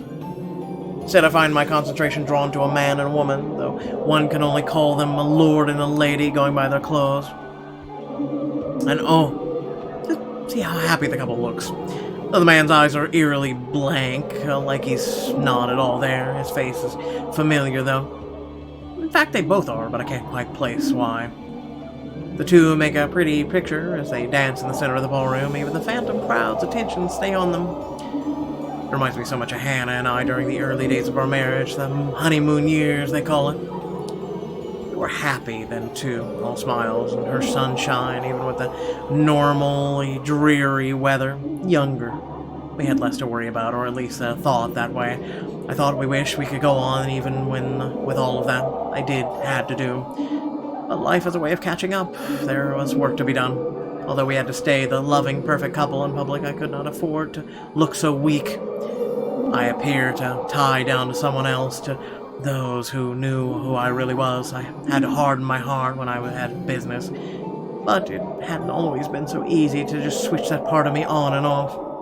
I should be concerned about their intrusion, too. Ask what in bloody hell they are doing in my house, throwing a party as if they own the place. Ask myself how the I didn't notice what was going on before when the parlor and the foyer are both only a few doors away. I have a feeling that yelling and screaming at them won't do much of anything. None of the others have given me notice. I realize that might not even be real. It dawns on me that these two are the people from the painting, the ones all over the mansion. Which makes sense. I don't think I'm imaginative enough to make all this up on my own, which means this must be a dream or a really horrible high. Just then I can feel all eyes on me as I contemplate the absurdity of the situation, yet I find difficulty in trying to tear my eyes away from the two dancing. I manage. I regret looking away. The woman from the gardens stands beside me. I can hear her rattling breath, menacing and chilling. Everything in me screams to run, but something pins me to the spot as she turns to look at me, watching, waiting. The clamor of their voices fill the ballroom. Although they say such welcoming words, I do not feel comforted by the madness I'm experiencing. Their joyous voices turn sinister and foreboding in my ears. The chorus of people that shouldn't exist, threaten to overwhelm me, drown me even as I stand on dry land. The music still plays as the phantom quartet continues while I stand here, vulnerable and afraid, but the dance has already ended. And I'm afraid that I might just be tonight's entertainment. Attention is all well and good until bollocks like this goes down. These phantom people watch me, thousands of eyes scrutinizing through their cheer for my return, colloge me to dance and join the merriment. Their eager hands all over pulling me in every direction, but they do not move me enough to remove me from this woman's gaze. Listen. Can you not hear them as they welcome you home? Your kind. Our kind. You're one of us, my love. We are bonded by the blood we share. If I thought the voices were overwhelming before, it's nothing compared to how they are now. Their voices are loud, speaking in unison, echoing ever on in the spaces of my head. They welcome me back as if I belonged, as if it was meant to be here in the first place. They call me all these titles and names that do not belong to me, and the man's face, the one that's empty eyes, flashes again before me, once fleetingly, like a new memory having burned itself in my mind. I have to struggle for air when I come back to myself again. I'm not. This isn't. The welcomes turn into screams at my protest, pain, desperate pleas for my help, telling me that this is my duty to stay, telling me that I belong among them, to them. Gentle touches turn near threatening, the warning scratches and barring of teeth by my predators before they truly maim someone. My mouth goes dry as I struggle to speak some sense into this hallucinatory madness, but I don't get the chance as they drown out my voice. Oh Lord, my prince. At her words, there's a compulsion to stay. Though my heart races in my chest, the fear I should be experiencing refuses to register in my head. My mind and body war with each other, nearly tearing me in two. Oh, you finally returned to us. The compulsion to walk into her arms is strong. Whispers in my head tell me to go to her. They say that she is safety, she's home, she's hard. We have been waiting for so long. A repulse at these thoughts, I wrench away and turn with a small gasp. Without hesitation, I start to make a run for it. I nearly falter with an angry shriek pierces the air, inhumane and monstrous. I don't dare look back, I just run. I didn't care if this is a drug-induced hallucination or not. Just run. Out of the ballroom. And out of the parlor. It's only then when I bother to look back, hoping and praying to the god I scorn that it did not pursue me. I would have run all the way out of the mansion too, if only someone didn't get in my way. I collide with a body much larger than mine and fall back to the ground, head spinning as I look up at the stained glass. Turning my head to the side replaces the colorful sight with a pair of shiny black shoes. Fatigue fills every inch of my being then, making me refuse to get up. Meanwhile, a familiar head of ginger hair looks down at me in bemusement. You really must look where you're going if you insist on running about. Do tell, where is the fire? Oh, thank God you're here. I do hope you don't have a concussion. Can you count backwards from 15 to 1 for me? Oh, fuck off, you wanker. Just help me up. I do not think insulting me if you do have a concussion is a smart decision. But no, really. 15 to 1. That woman, she was here. I told you to keep an eye out for her. The other man offers an arm and pulls me up to my feet then, but before I can storm off and pull him to the ballroom, he anchors me down with one hand on my shoulder and the other touching the back of my head. No bruising or bump. That still does not mean that you don't have a concussion. If you are too lazy to count backwards, can you tell me your full name? Where are you currently?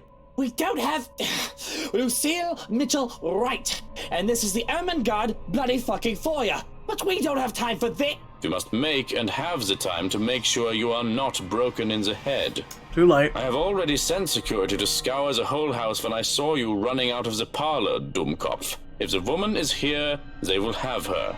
You will only be slowing them down if you plan to interfere. When he points that out, I realize that there are guards starting to filter into the house as we speak, with some already searching the nearby rooms. Armed and uniformed men go around in pairs, making it so the house is in a flurry of activity. He lets go of me then, in the knowledge that I'm not going to keel over anytime soon. I was hoping that you would be tired from dealing with the young miss on my return. Instead, you come running and hit your head. Such a troublesome boy. Shall I be carrying you to bed, too? I can manage just fine on my own. Though I don't see how I can sleep until that woman is caught. It'll be easier to keep you safe in your quarters. This is twice we've known the woman to break in. I think we can safely presume that you hold her interest. He says it as a matter of fact, in a tone that broke no argument. Not like I'll argue if it means I'm kept safe. The two of us hurry upstairs, though we remain watchful and wary of any potential threats to my person. We make it to the master bedroom without any trouble, though the two of the security are left outside the door. No problems at all. Not until we get inside. Johannes' eyes scan the room wildly as a look of dread on his usually stoic face. And I didn't understand for a moment looking around the bedroom, it's empty. But then I realized... Where's Hana? She came home with you from the hospital, didn't she? She's supposed to be here. I sent one of the maids to accompany her here, to let her rest. I feel the color drain from my face when he raises a hand to stop me from charging out of there. Stay. I'm not staying in here while Hana stays out there. One of the guards will find her and bring her here. And what if they don't? What if that woman gets to her first? What if she already has her? That's not possible. You can't promise that. There's no second thought as I reach under my side of the bed and pull out one of my knives. I have no doubt that the other man can take me on if we were both unarmed, but with this, I can even the field, or at least deter him from escalating the situation and risking hurting either of us. I'm going out there to look for Hana, and you're either with me or you aren't. I'm not risking Hana, and I'm not leaving her alone. Still, like a stubborn mule, he refuses to budge from the door. There's a withering look on him that I try to match. One that somehow I am losing fast to, even with him not saying a word yet. Can you see yourself in the mirror right now? You are in no proper state to go looking for anyone. If it will make you happy, I will do the looking. But please, and don't make me repeat this, stay where it's safe, where security can find you. We already have one person to be worried about. Please don't add another one to it. Perhaps it is his tone. In spite of his general disdain for virtually everything that is done to me, I like to think that over the years he has grown to care for Hana, at least. Much as I loathe to admit this, I trust him with her safety over any servant in this house. So, an acquisice. You have 2 hours, Shirokin. I don't think it'll take that long to find one missing woman in this house. 2 hours! Any more than that, and I'm going out there. Of course. Despite his words, he lingers. If I did not know any better, I'd say he wants to make sure I get in the damn bed and sleep before he turns away from me. What am I, a child? Watching me, treating me like me one? There's the reason why we never get along. Well, what are you waiting for? And the knife? The knife stays. Very well. Only then, he seems to get the hint. With a nod, he leaves and locks and closes the doors behind him. For a moment, I can still hear his voice while he gives the guards outside firm instructions, and a hush as soon as he departs and his footsteps fade away. One that doesn't quite last. As quickly as the silence settles, lightning flashes across the sky, followed immediately by a loud boom of thunder. And that wanker strikes so dangerously close that I can feel the electricity in the air. The power goes out not a second later, and I can feel as though I'm being mocked by whatever greater power there is. All is deathly still for a moment, but soon the rain starts once again. Far heavier than the light drizzle from this morning, its pitter-patter hitting hard against the place's roof. Despite the noise, I find myself drawn to the bed, exhausted, hoping for a little nap. I'm safe here. Anna will be safe too. Shrokin will find her, and when I wake, she'll be here. It does not take long. As my head hits the pillow in a matter of minutes, darkness claims me, bringing with it laughter and whispers of a twisted love from long time gone. Who are you? Stay away!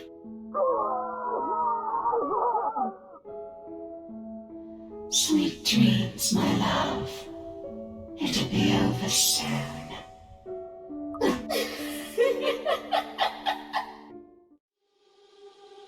Yep, I'd want to wake up too.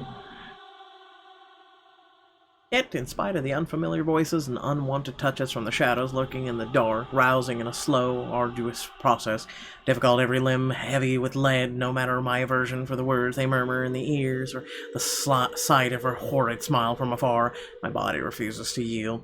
I am at their mercy. Beyond fathomable reason, my consciousness refuses the pull of my waking world, choosing to linger in the pits of a dream, gradually drawing me deeper into the unknown depths. Somehow, even if I may never open my eyes, I allow them. You do not belong there, my prince. Not that I mind getting a few extra hours, of course. The bed's more than comfortable as it is, after an exhausting day yesterday. If it's in Kylie, the stress of finding an intruder in my own home, I think I deserve a little break. Every once in a while, especially after going through all that in a single day. I could only be on the receiving end for so many acceptable things within the span of a few hours, you know? As a gracious host and a person I am, my patience has its limits too. Well, there's still the problem with Hannah. I haven't forgotten that, of course. That's why I've hired Shrocken. He's competent enough. He won't even last a day in my service if he's any lesser than those half-wits who think they can deceive me with sweet words. He's more than capable of working on his own without my guidance. Let the butler take care of this little problem with Hannah while I... Hannah... You do not need her. I am here. We are here. This is where your home is. Where you belong. For the blood we share. Come back to us. Okay, Venom. How long has it been since? Johannes has never taken this long Surely before. there should have been an update by now. Alright? So why isn't there? Please don't go. Bloody hell, the cretins I've surrounded myself with. And isn't that enough reason to force myself out of bed? It had always been the case.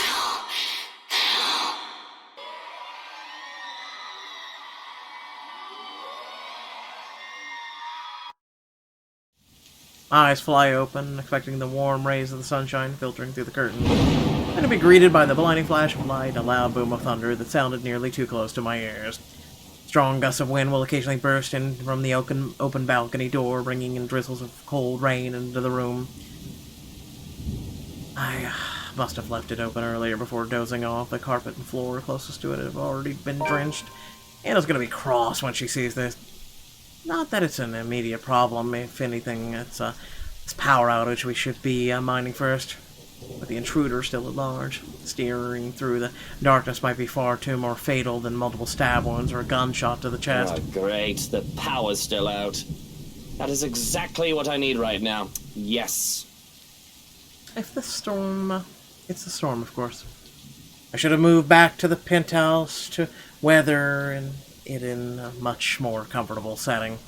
Already I can hear the creak and groans of this old place as rain beats against the windows. Johans! Has someone been sent to take the circuit breaker yet? No answer. Johans? Silence. Shroken! Someone! Anyone? Still, nothing. My cordial mood is quickly dissipating. Where are those idiots when you need them?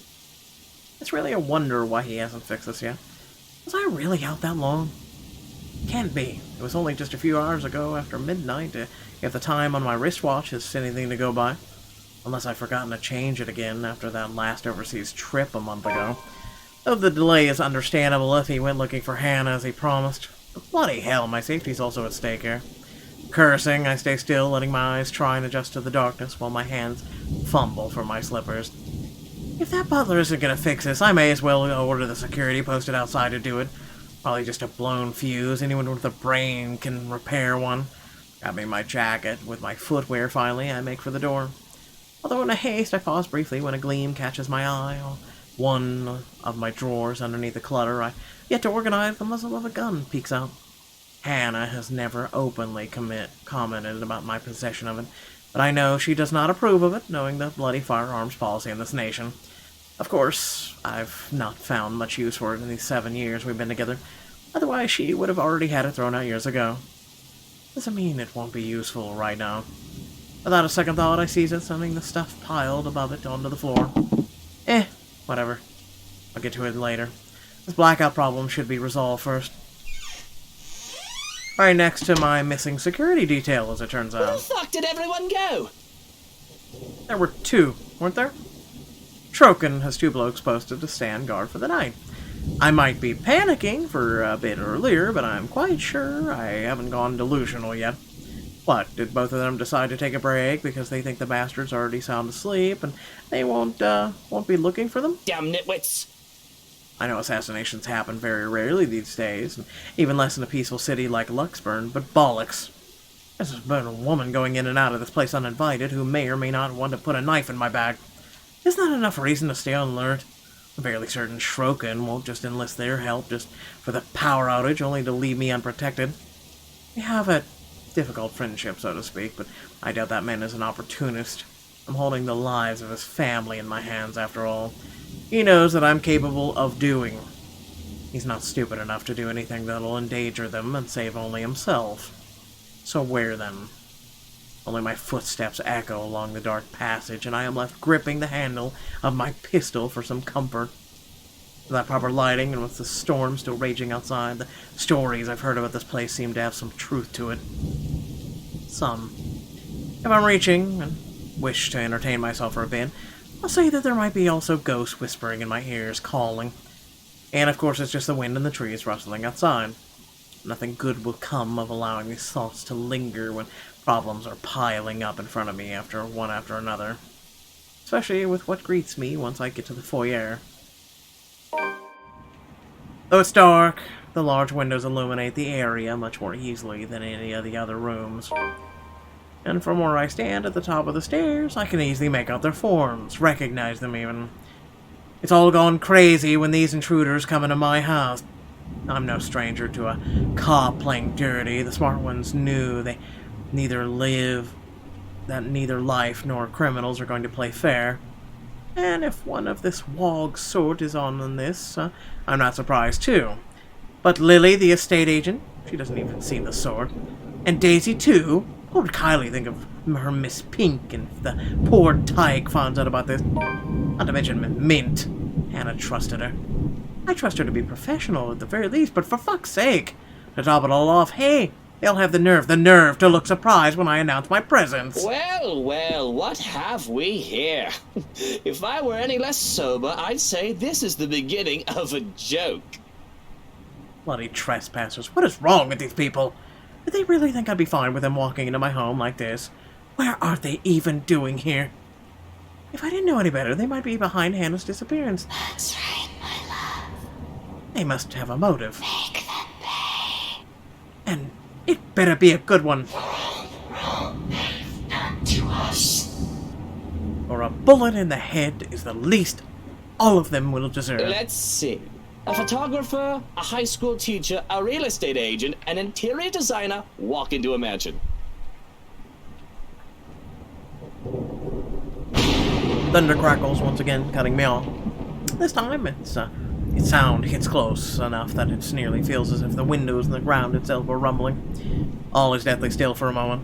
I don't let it stop me, however, as I slowly make my way towards them, taking one careful step at a time, relishing the expression of fear in their eyes. I suppose there's something ominous in the setting, with a heavy rain outside and the lack of light here. I kind of like it, to be honest. Add something to the atmosphere. I suppose I must look like the villain now. But short of me getting close to them, a noise to my left distracts me briefly, halting my movements, while curiosity takes over my every murmurs in my head. And it's a good thing, perhaps, that I did, because as soon as I look up, I see him. Another trespasser. Great. Just as he's about to jump down from the furniture that has somehow ended up piled and blocked the door to the parlor. What happened there? And did he really think it's alright to do that in other people's house? Lout. Teach him, my lord. Put him in his place.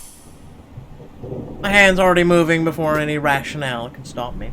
Fingers firm at my gun when I finally release the safety from it and take aim. Not at him, but at his friends. They are his, aren't they? Why else would they all be here together? Doesn't matter. He won't let the people he cares about be harmed. My fingers on the trigger more than inching to shoot, but I hold back. Sure, I could have simply taken aim at him. More than seeing him bleed, I want to see the expression on his face when he realizes everything he's done is futile. He's trapped. Lives are in his hand. His life is in my hand. Had I known there would be a party in my own home tonight, I would have opened a bloody bottle or two. People these days, in my own home. Can you believe it?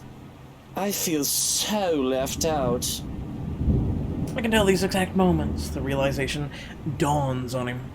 A short second of his body freezing and blood draining from his face as soon as his feet hit the floor and he looks up. He's already prey-trapped by his own recklessness. Pathetic. And really, Daisy, even you, what would Kylie say? Luke, this isn't what you're thinking. You have to listen to us. There's something going on here. Well, obviously, why else would people be trespassing in my home? What about little Lily over there, then? What's your excuse? Checking back if your clients are doing okay? Is that it? Oh, we're doing good, by the way. Sir, please. Oh, please, what? Becca's right, sir. We need to get out of this place. You need to leave. Tut, not a good enough excuse, darling. You people are the ones who need to get out of my sight. Don't worry, I might consider pressing lighter charges for the woman. Can't say the same for the rest of you.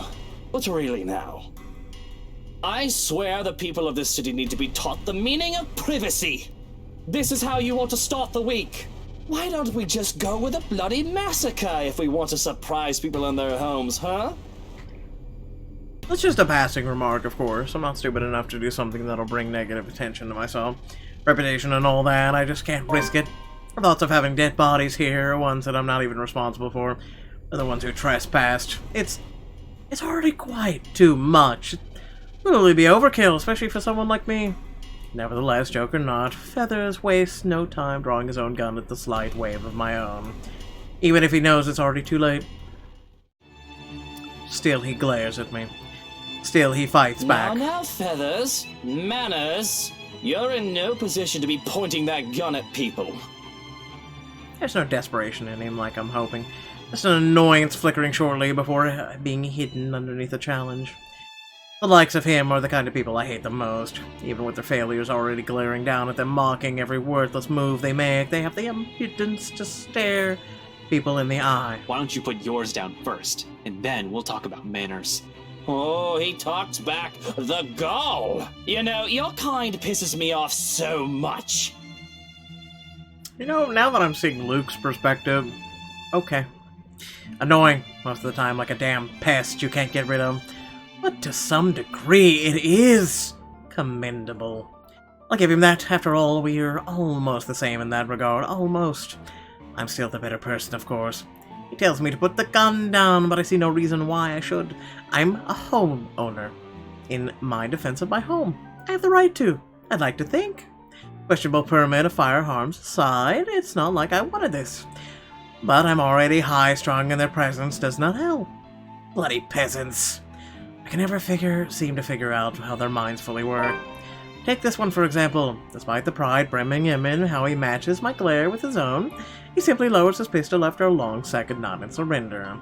The tense set in his shoulders tells me as much, but the closest he can get to lowering his own ego in favor of something I can't quite blaze.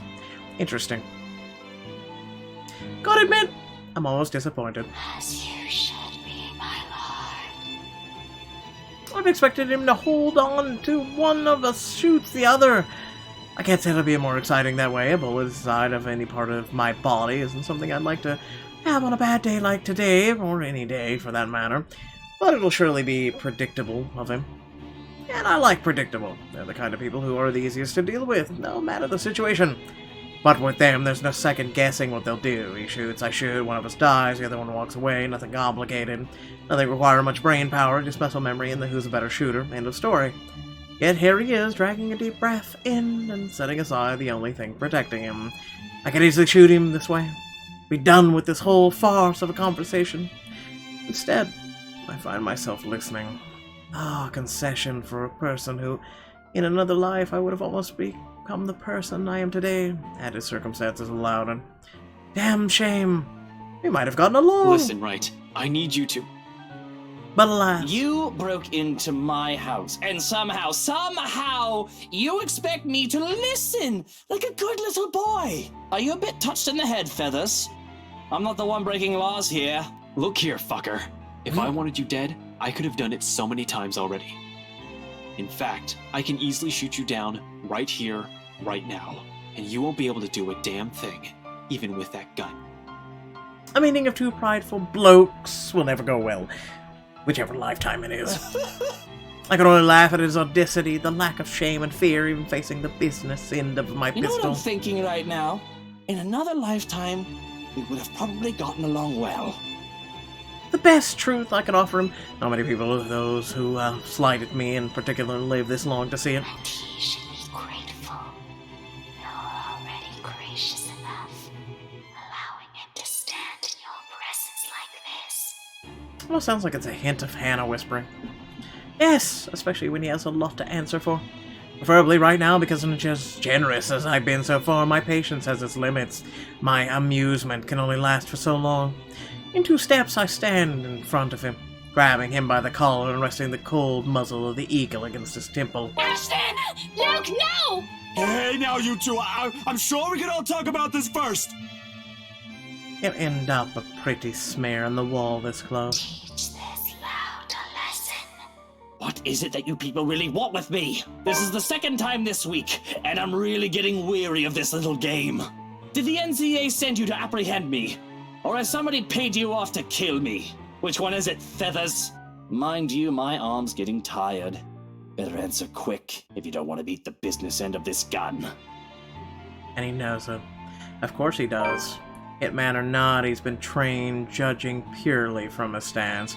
But not many bother to be as cautious as him. One glance at my handgun's safety earlier is all it took for him to see I mean business.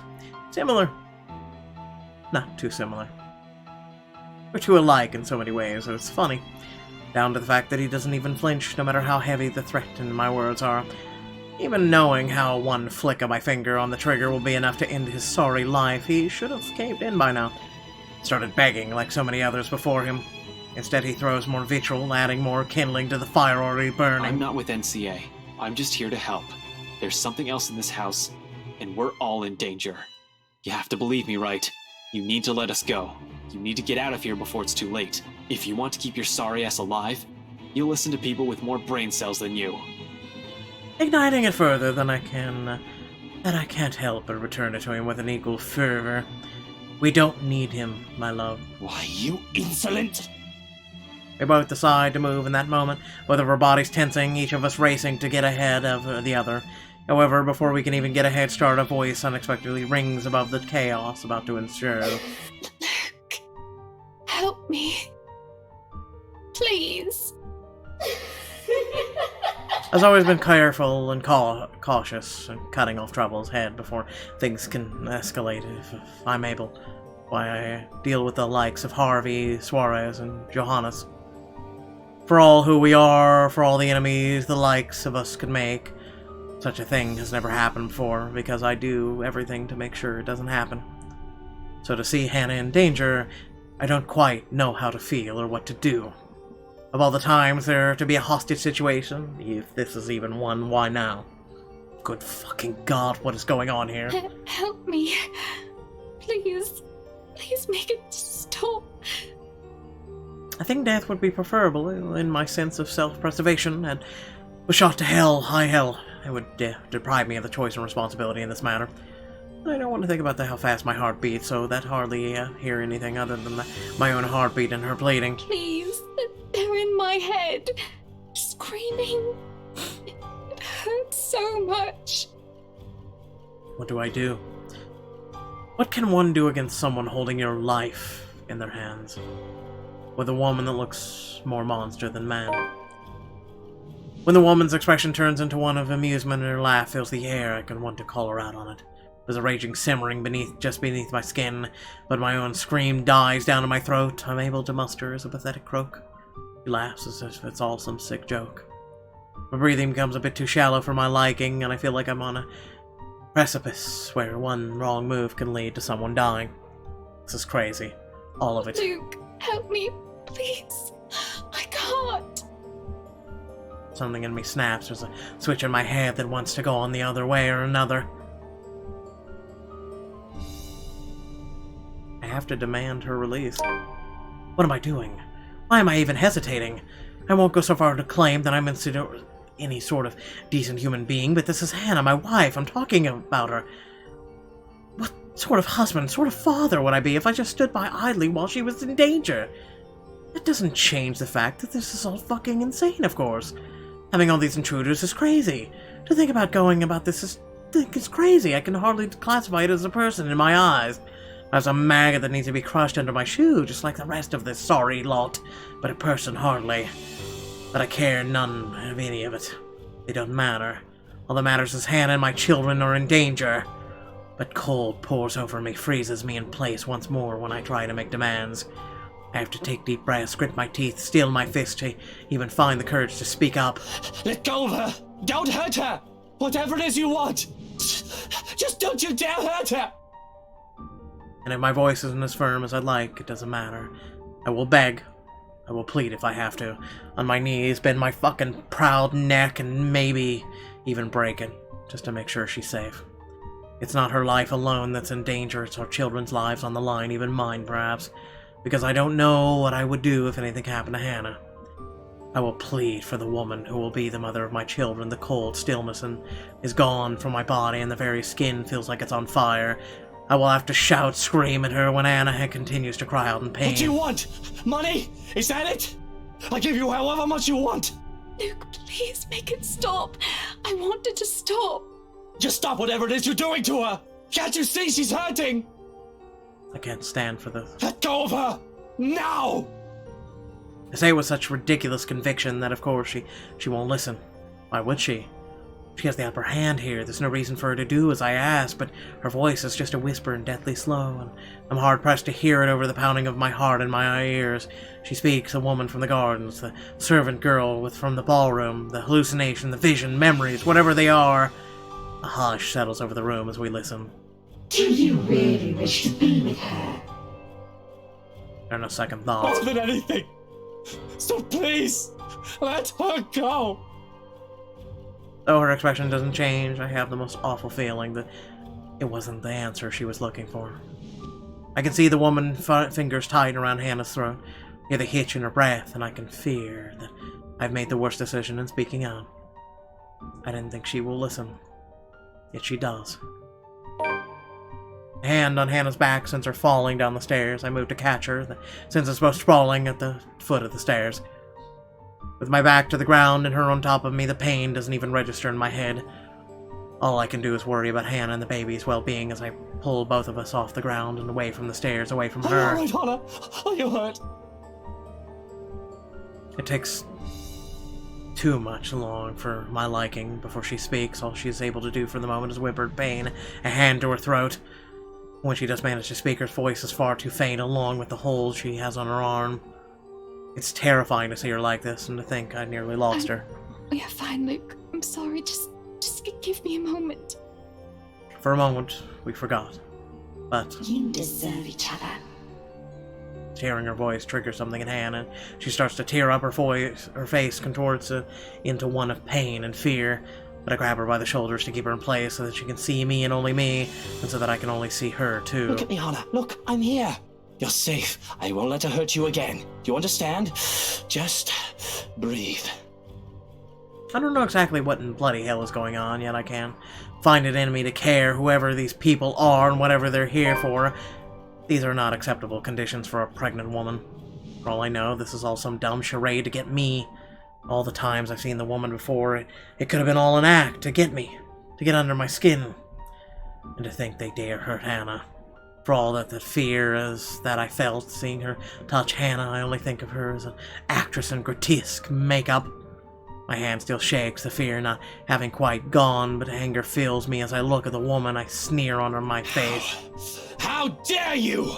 I don't care who you are, but how dare you touch Hannah! I want you out of my house! Out before I call the police and have you put away for the rest of your miserable life! And that goes for all of you! I hold my ground firm and strong with my declaration.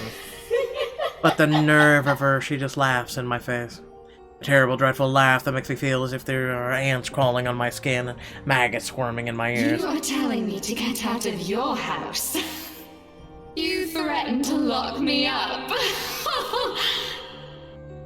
She laughs and laughs. What's so funny? What are you laughing at? None of this is funny! But she persists, and almost feels like her voice is in my head. Oh, no different. No different. You're all the same. You can all suffer together. I am so confused. And this is when everything turns to complete and utter shit. It's a slow thing, a whisper more than a bang as the darkness creeps into every corner of the room. The walls shudder and groan. Blood runs from the ceiling, crawls down the walls, and stains the floor. It feels as if life itself is being sucked from the house slowly but surely. The beauty of the place is gone, with only the dead, decaying remains of a mansion left in its wake. I don't have to wonder if it's just the foyer that's become the nightmarish place. I can already hear it. Gone are the growling and the thunder of the lashings and the rain and the wind against the foyer's high windows. All of it has been replaced by a more grating sound. A catacomb of voices from nowhere and everywhere echoing throughout the now horrid walls. Voice that neither belongs to us nor the people who live here. What's going on?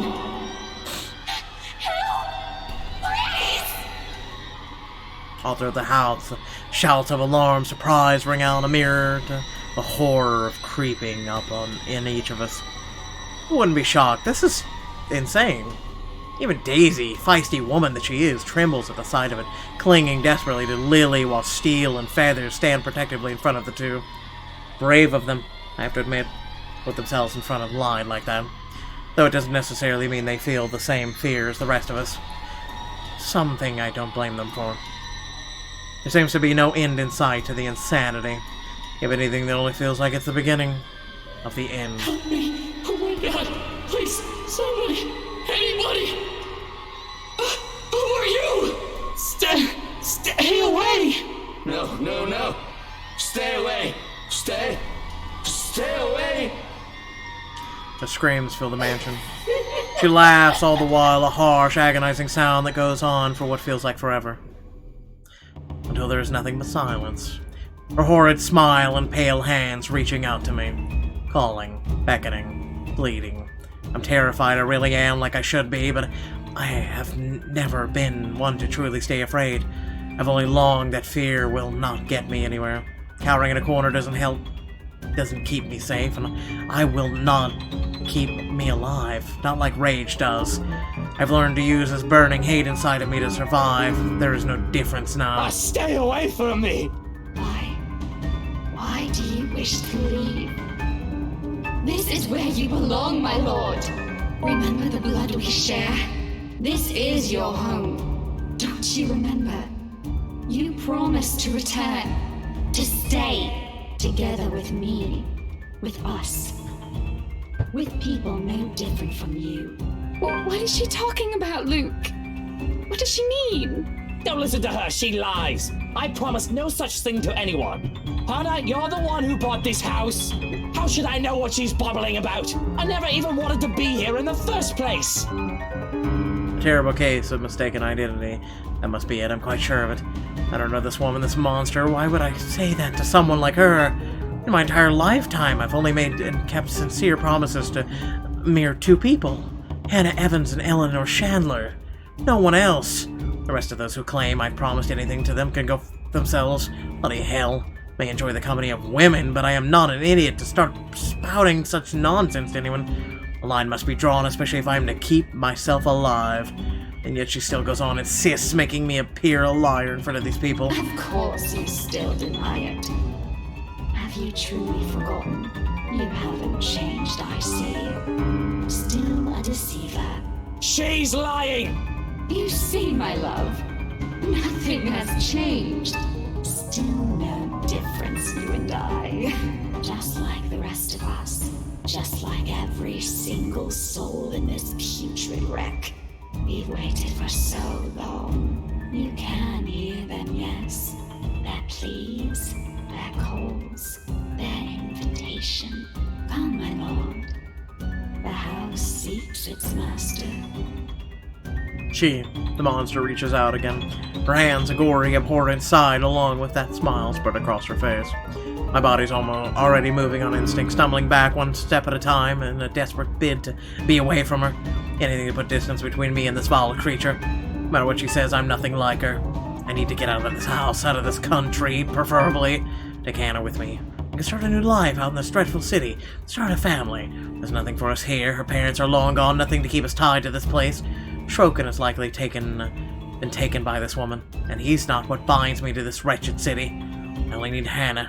We can leave. Careful, Luke. My foot steps on something, sending me sliding back on the floor, flat on the floor. Besides me, a paper, familiar one, flutters down. It's this thing again, from the open house. Well, it feels like a gimmick and more like a threat with what recent events. It must have fallen from one of the peasants in the calm motion earlier. For a moment they appear conflicted to see it in my hands, but wisely keeps our opinions to themselves, leaving the damn thing to simply bear its grisly message for everyone in the room to see. Help me, help me, help me. Is that it? What they've been telling us? Why everything in the life has gone to shit? Because of some stupid old letter? An invitation indeed. One I am not willing to accept. Not any time. From the top of the stairs, the creature moves again, drawing my attention back to her. Her gait remains slow and awkward as she walks forward, that smile never leaving her. But I don't. I won't give her the chance. I'm not dying here. I certainly am not giving myself to a hideous creature like her either. Adrenaline kicks in, and despite panic gasps and worried glances from Daisy's friends, I pay them no mind as I reach for the main door, and without warning it slams open, revealing not the mansion grounds like I expected. Before my mind could even comprehend what's happening, black tendrils have already coiled tightly around my limbs, dragging every person in the foyer into the room. None of us even get to scream when the darkness completely envelops us upon the doors closing. Understand where your place is now, my love. You belong here. Is it so difficult to grasp? We've been waiting. There's a moment of panic when the feeling of tendrils around my limbs finally dissipates. As soon as my eyes adjust to the darkness of the room, I'm on my feet and reaching for my knife, holding it out, waiting, watching for every movement, using it as a way to put distance between me and these peasants. Who knows what they'll do now? We're all desperate to get out of this house. There's only 7 of us in this room, 4 of them friends at that. I cannot trust these people not to turn on me. Bloody hell, even Hannah's giving me the same looks as them now. Though Mint has already gone loon, crouched in a corner, muttering to herself, you can't really say anyone's safe from her. If anything, she's the one I should watch out for. I cannot trust anyone. Not anymore. Not after this. Despite the pleading looks Lily shoots my way while they all huddle in a corner behind steel and feathers. But I have to remind myself that even people like her are capable of doing unpleasant. She's only human after all. It's never an excuse why even Hannah has her cunning and manipulative moments, though she does it much subtler than I. Why else would Lily show this letter to us that day if not to save herself? Guess that backfired on her now that she and her friends are also stuck here. Still, I have every right to be living. Everything that's built, I've fallen apart. All because of these people came into our lives. You! All of you! This is all your fault! If I've died to this bloody curse, I'm taking you all down with me! God damn it, Luke, shut up. Put that knife down, Lucille. Hey now, Mr. Wright. I know the situation ain't good, but we have to calm down. We're all in the same boat here. You shut your mouth! Wait. Weird, we're still gaining with her.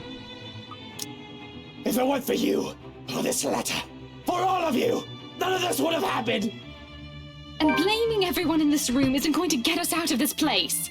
Please put that knife down, darling. You might hurt yourself. Are you taking their side?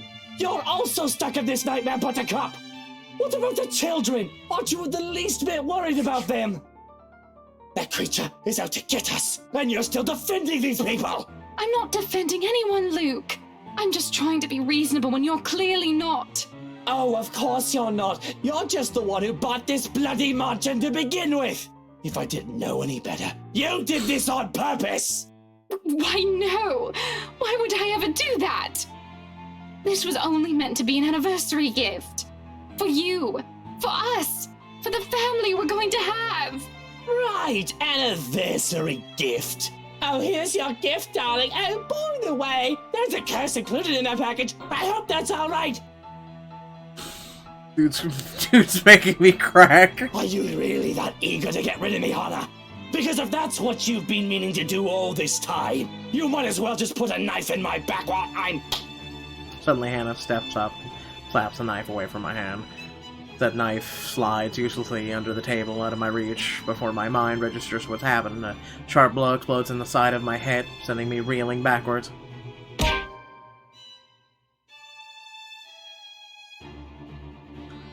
Wow.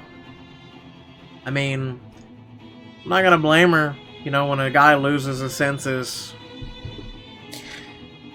She merely stands before me afterwards, without even batting an eye, glaring at me as if she just might rip my head off in this instant. Sometimes I forget. Don't you dare, Luke! Don't you dare imply I've ever thought of you that way! And Hannah is never a weak woman, I believe her to be. How did I come to think of her such? She used to be someone I look up to, isn't she? When you look at her now, she just stands tall facing a man like me, the same way she has done all those years ago. I can't help but think, I am not responsible for taking part of herself away from her. Enjoy your time as Miss Luke Wright. What a bunch of shit. Realizing this, I can only look away when she reaches up and places a hand on my face. Gone is the anger, and only a soft smile remains while she looks at me with a shine in her eyes. The 7 years we've been together, I've been nothing but a piece of shit to her. Yet here she is, still smiling at me the way she has done so many years ago. I wouldn't say you've been a piece of shit. You know, like she got sick, you held her, you sang a lullaby to her, you made breakfast for her. Like, yeah, you can be a piece of shit sometimes, dude, but I don't think he's really that bad. He has warmness. Impossible not to feel like a complete and utter trash like this. She has the uncanny way of doing that to me, really. Especially when she takes my hand in hers and places it right on her tummy. Right where the two tiny babies are still growing. Ours. Love, look at me. We've already talked about this. If we are still going to do this, it has to be the two of us. I will stay with you, but things are going to have to change if we want this to work. We can't keep doubting each other like this. Not until we find a way out of here. I'm sure we can. Maybe they know something we don't. You're going to rely on them for that? These peasants who brought this on us? What is up with your entitled attitude, dude? Wasn't your mother once a peasant? And you? Keep talking about us like that, and see if any of us here will keep you out of this place. Rebecca, stop! All of you stop this! Hear Lily speak out loud. I can't say I'm not surprised. She was always giving me the impression of someone so meek from the moment I've met her, either from her inexperience or her station in life. She's never struck out me as someone fitting to be a real estate agent. Until now. Quietly, she puts herself between me and Daisy, cutting whatever scathing words we've yet to hurl at each other. The way she glares at me reminds me of a little of my way my own mum would look at me. Particularly when I've done something wrong. That's not a stare she's unused to showing. She has done this before, probably to a younger sibling. Huh.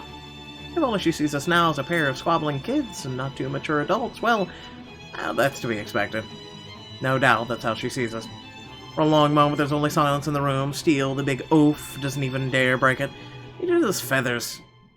With both merely watching us, a bunch of wimps these men. Says the guy not saying shit either. Shut up! Not that it matters when Lily starts speaking again after some of the anger and tension is lifted from the room. Stop this, please! With or without that damn piece of paper, A deep breath, an exhale, and then she closes her eyes, a crease forming between her eyebrows while she grips her hand tightly in front of her. we still would have ended up in this mess. Atmosphere that descends into the room right after that, and emission is anything but pleasant. Can I call it that, an emission? It seems like it from the way her eyes nervously flick between her friends and I.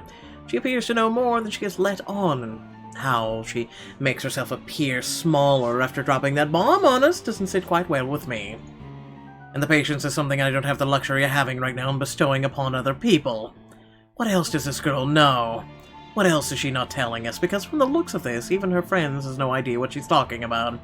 Unwilling to wait, I grab her arm, before she retreats without explanation, waving the letter still in my hand in front of her. Ow! Sir, you're hurting me! Hey, hands off her, right? Fuck off, Feathers. I have questions for your friend, and she better have the answers. Luke, will you stop taking it out on every single person? Your friend is hiding something, Daisy. She struggles for a moment, but my hold eventually forces her to look up at me.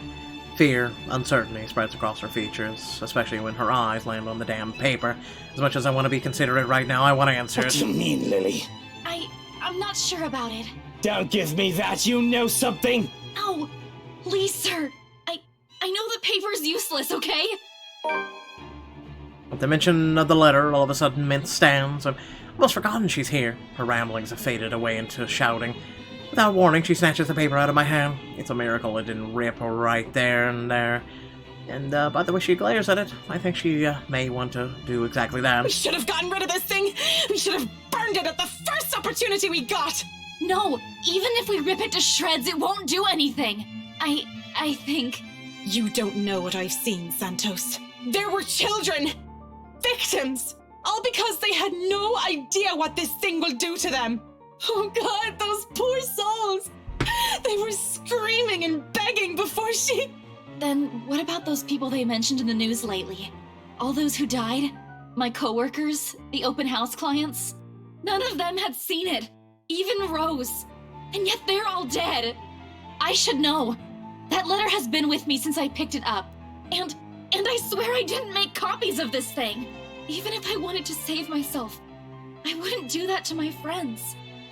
Is that what the trip to BRC was for? Yes, I'm sorry. I couldn't tell you guys until I was certain. None of you believed me the first time. I had to find proof.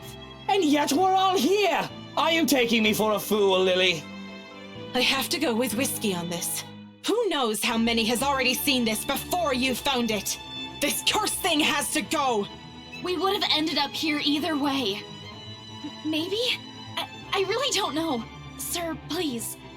All I know is that paper isn't the reason why all of this is happening. There's something else that... This place. Steele has been quiet this entire time. The sound of him talking, however whispered it is, still manages to catch all of us off guard. We all pause, turning to him with likely the same questions in our eyes. What? I just remembered something a friend told me. You know, stuff about ghosts or curses. You probably don't want to hear it. No, it might be something. What about this place, Zach? There's still a moment where he hesitates, but Lily's urging eventually bursts him into speaking. Remember what I told you the last time you and Ash visited? A few days ago? You mean what Andrew told you? Those were just stories, Zach. It might not even help. Regardless, Steele pauses while he allows Lily to remember. Soon enough, whatever it is dawns on her, and her face lights up with something like hope. Of all things in this nightmare, hope! Her head snaps up and she reaches for Steele's arm to give it a squeeze. A reassurance or confirmation, the meaning of it is lost to Daisy, who glances at them baffled. Belle, what are you... Becca, it's this place. What? You mean, like, burn this place down?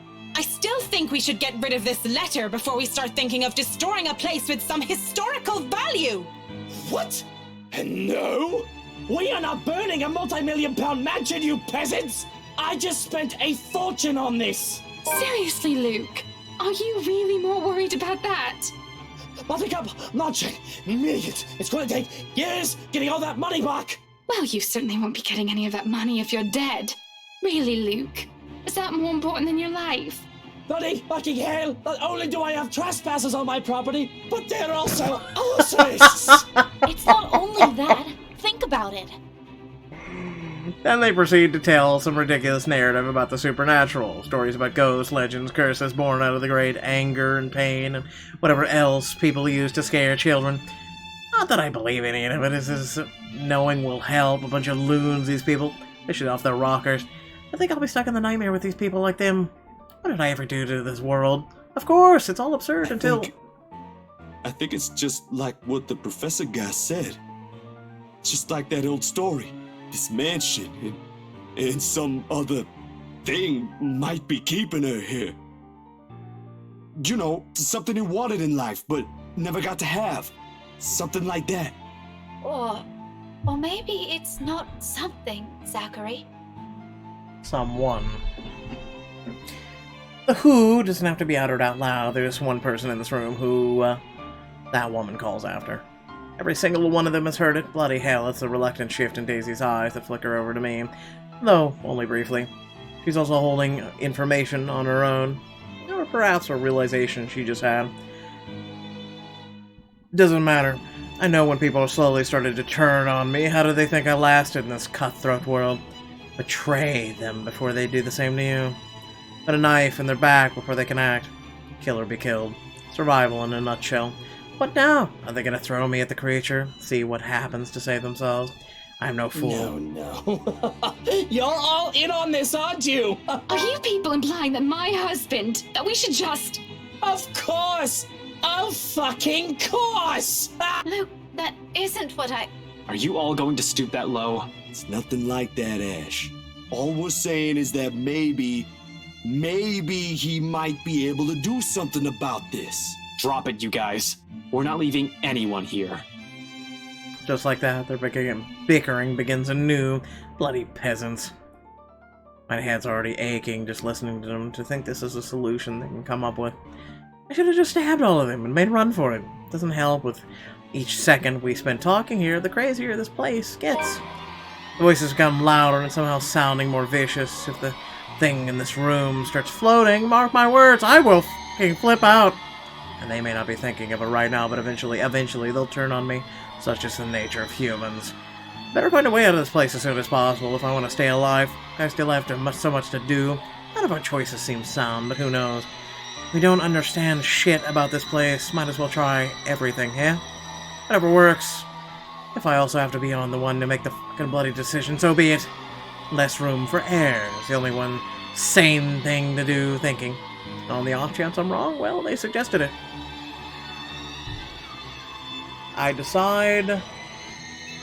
I'm gonna close my window real quick is what I'm gonna goddamn decide.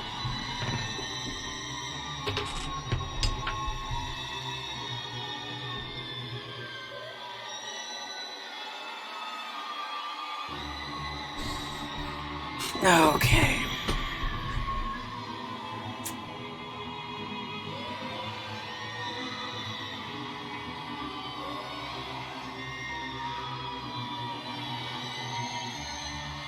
So here's the thing. Is, how do we know that this letter isn't the original letter, and that the other people might have got a copy of the letter?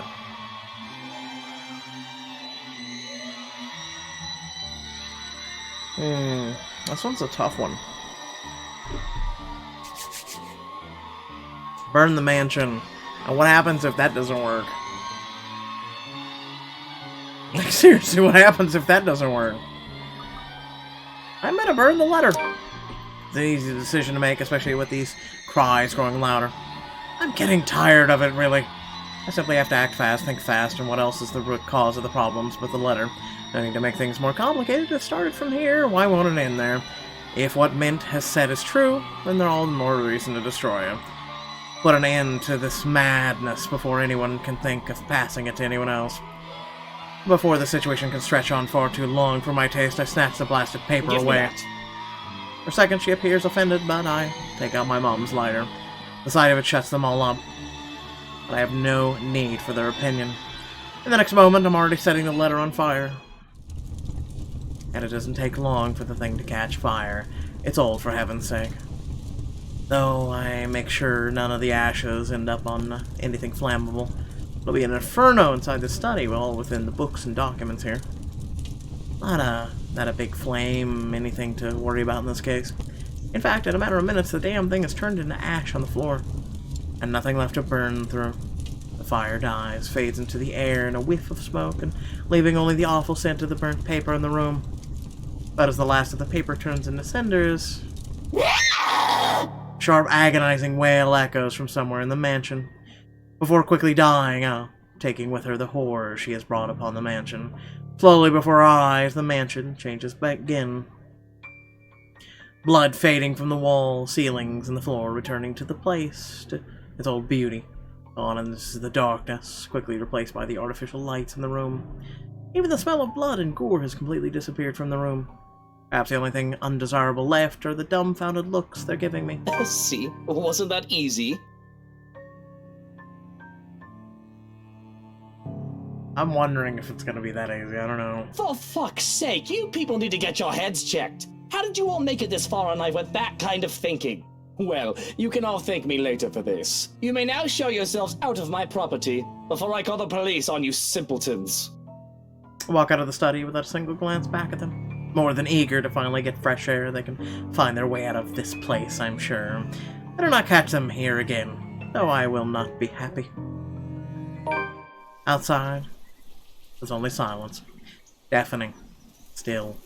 The same hush that comes after a terrible storm has swept the countryside, and with it, from the wide open windows, the sight of the sun rising from the horizon. Ever so slowly, the sky begins to lighten before my eyes, darkness giving way to the warm morning hues, soft rays spilling over the vast expanse of Luxburn's countryside. Nearby, the trees sway and rustle with a breeze, a passing draft that carries even into this room from outside, cold enough to make me shiver.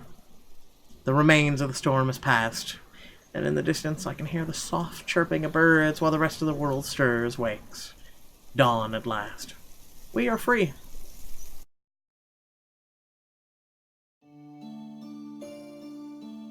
Really? Really?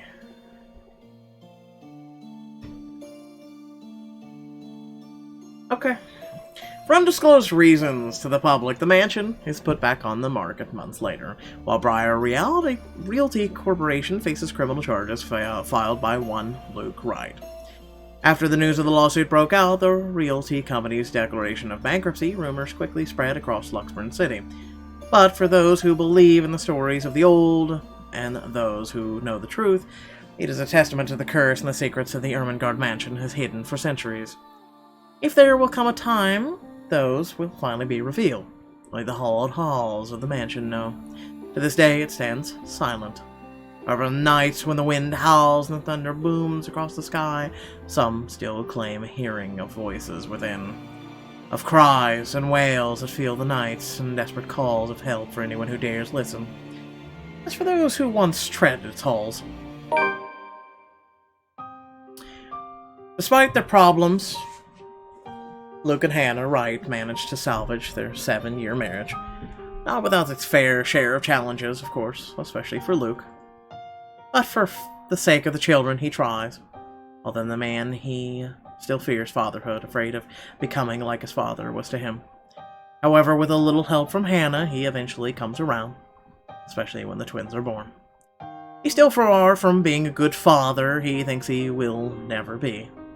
There are parts of him that will always remain unpleasant and will exasperate Hannah to no end. But even someone like him sees the joy in this, in having a family. For the first time in a long time, he admits he's content. They're happy. Months after her recovery, Marianne McCullough heads back to her homeland, ready to close a chapter of a past she has left hanging for so long. There she visits Lorraine's grave, asking for forgiveness from the girl she once loved, something she intentionally avoided for years. Although the terror of what she had witnessed inside the Ermengarde Mansion still clings to her, she bravely chooses to move on from it. Turning a new leaf on focusing on a brand new branch of an interior design company and leaving her interior design company at Luxburn in the hands of her secretary instead. Although she never returns to the city after, she frequently seen visiting to check on the people she has become acquainted with in her years there. Having finally accepted herself, she won't deny she's in a happier place now. Despite making Ireland a branch of her interior design company for her focus now, Marianne continues to cater to her most avid patrons in Luxburn when requested. And after her work on Ermengarde Mansion, the Wright couple, particularly Hannah Wright, have never trusted anyone another to handle the design of any other place they own. Upon moving to their new place, after giving birth to hers and Luke's children, Marianne's name is the first thing she calls, while the woman is quick to fly back to the city at the socialite summons, not only helping with the decorations of their new place, but also assisting with the renovations, much to Hannah's delight. Since then, the two women have kept close friendship. Often they can be seen going around the town together when Marianne's in town, and Hannah can be heard recommending the designer to her peers during parties. In a city often keeping an ear out for any gossip, one can't deny that both women have found a confidant in the other. With help from family and friends, Zachary Steele is soon to be opening a photography studio of his own, something he has always dreamed of having as a child. Although he still hopes to get back to making indie films someday, client work and small projects has kept him mostly busy. Hectic as it may be, he can only be glad for the amount of work pouring in. It has made moving in or moving on from the incident in Ermengarde Mansion easier, if not faster. But while there are still nightmares with support from his family, his doctor, and his own drive, the dark images have finally turned into pleasant dreams. He's aware he won't ever truly forget, but he's no longer running away. At times, when he's not busy or after a hard day's work, he thinks there's another story for a big screen to be told in that. An idea he may soon turn into reality once his time affords him. In the months that follow, Rebecca Gales becomes a prominent researcher within Luxburn's major academic circles, especially after writing what she discovered about Anselm Village and the Ermengarde Mansion. With help from Professor Andrew Clark, she's soon able to secure funding to continue her research, presenting her findings yearly at local and international symposiums. Now, at the tail end of her current study, she hopes to publish her first book, correcting all inaccuracies in the city's current history. A move supported by both colleagues, students, and friends alike. Though she knows she still has a very long way to go before she can even begin to change people's minds about Professor Clark has warned her as much, she perseveres. Doing it not just for herself, but for the sake of history the future generation must never forget. No matter how disturbing her experience with the curse may have been, she remains a worrywart she has always been. Even after what she has seen, she continues to fret over people she cares about, sometimes much to their frustration or embarrassment. But if there's one thing that has shifted, it's her relationship with the people in the little group, particularly with Zachary Steele. In fact, on numerous occasions, she has been spotted dropping by his new studio, bringing the man food on days when he's swamped with work. They also seem to have grown more comfortable around each other than before. Maybe it's born out of a shared experience, or maybe the way that they see each other has simply changed naturally through the years they've known each other. Regardless of why, it's a change that the man welcomes and appreciates. In turn, he strives to better her kind gestures whenever he can. For all the horrors they've seen, who would have thought something good would come of it? Things have inevitably become strained between Ashton Frey and Rebecca Gales in the months following her confession. With their lives getting busier, and the two eventually drifted apart. Although neither talks about it, and the teacher still strives to forget old love, it's clear in Rebecca that there are still feelings she couldn't let go of. If anything, however, this has only made it obvious how much has changed between them, and how much she has clung to the idea of Ashton from the younger days, the one that may not have been there in the first place. Merely an idea of a straight-eyed young girl. But if there will be time she will be able to accept it, to move on from the hurt and repair an old friendship that has fallen to ruin, only she knows. From her newfound courage, Isabella Santos finally chooses to pursue what she really wants for herself.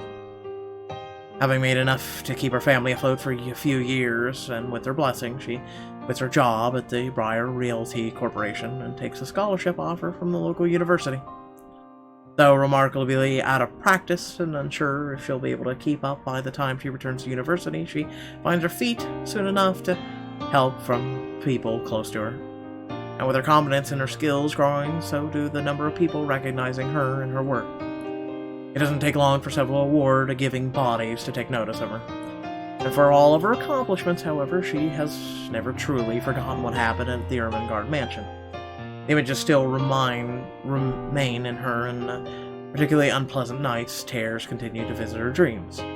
She knows these won't ever disappear from her life, and it has become a part of her in the same way death is permanently taken away from her. However, she's no longer afraid. And with a brave face, she carries on, earnestly wishing that someday she'll be able to paint brighter, more vivid thoughts on her canvas. An honest portrayal of life and hope amidst the fear.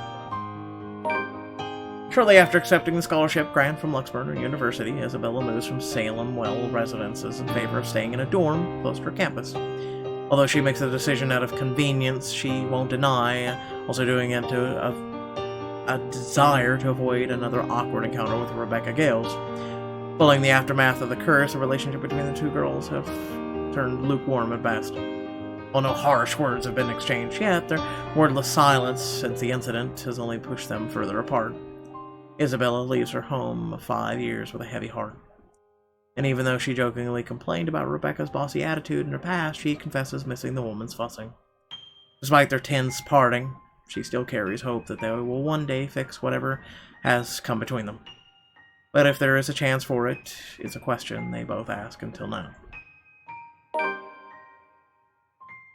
More than a year later, once everything is in their respective lives have settled, Zachary Steele and Isabella Santos finally hold their first exhibit together. A project that has been in the making for almost 2 years after the photographer casually brought it up to the other artist. While merely intended as a small event, it has been surprisingly attended by several members of Luxburn upper class and art enthusiasts.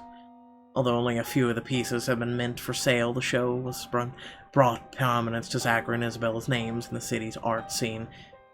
It has been since followed by several other exhibits by the two, both in and out of the city. Apparently they are planning to hold their first show overseas. Yet, even with this unexpected, overwhelming fame, friendship between the two has remained strong. Theirs, after, is a bond that goes beyond being mere partners in a small project. He's her family as much as she is his. While she's aware she's still plenty ways to go, getting back to school has also opened a lot of opportunities for Isabella. At times, part-time work have started to come in droves, and she is able to support herself financially through her art alone. Something she has only dreamed of as a child. When her clients are generous enough, she's able to send money back home, as well as despite her family's reassurances. One such client is Marianne McCullough, interior design company who frequently commissions her for murals after the woman has learned of her skill. Though at times she finds it difficult to keep up with the interior designer's standards for quality, it's a job and a challenge she's only too happy to accept if it means doing what she loves. Following his success in bringing several major cases to close, Ashton Frey receives a recommendation for transfer to Luxburn's lead agency against organized crimes. An endorsement eagerly backed by the newly appointed successor to the late Chief Inspector Lee, Abigail Harris. Knowing he'll have more resources, leeway, and a bigger chance of ultimately bringing Luke Wright to justice, Ashton Frey accepts. He still warns the people close to him against the Wright and his associates, but only a friendly reminder now more than anything. Though he does worry, he believes that they are wise enough to know what they are doing and trust their judgment. For now, he has decided to leave the evidence and law to speak for itself and take care of the man once the proper time comes. Nowadays, police work and operations keep him busy, sometimes taking him away from the city he grew up for days on end. A rare thing for him to do is enjoy upon once a time, yet this time he never loses his drive, simply growing more determined after having finally found a clear purpose close to the rush and excitement he dreamed of as a child.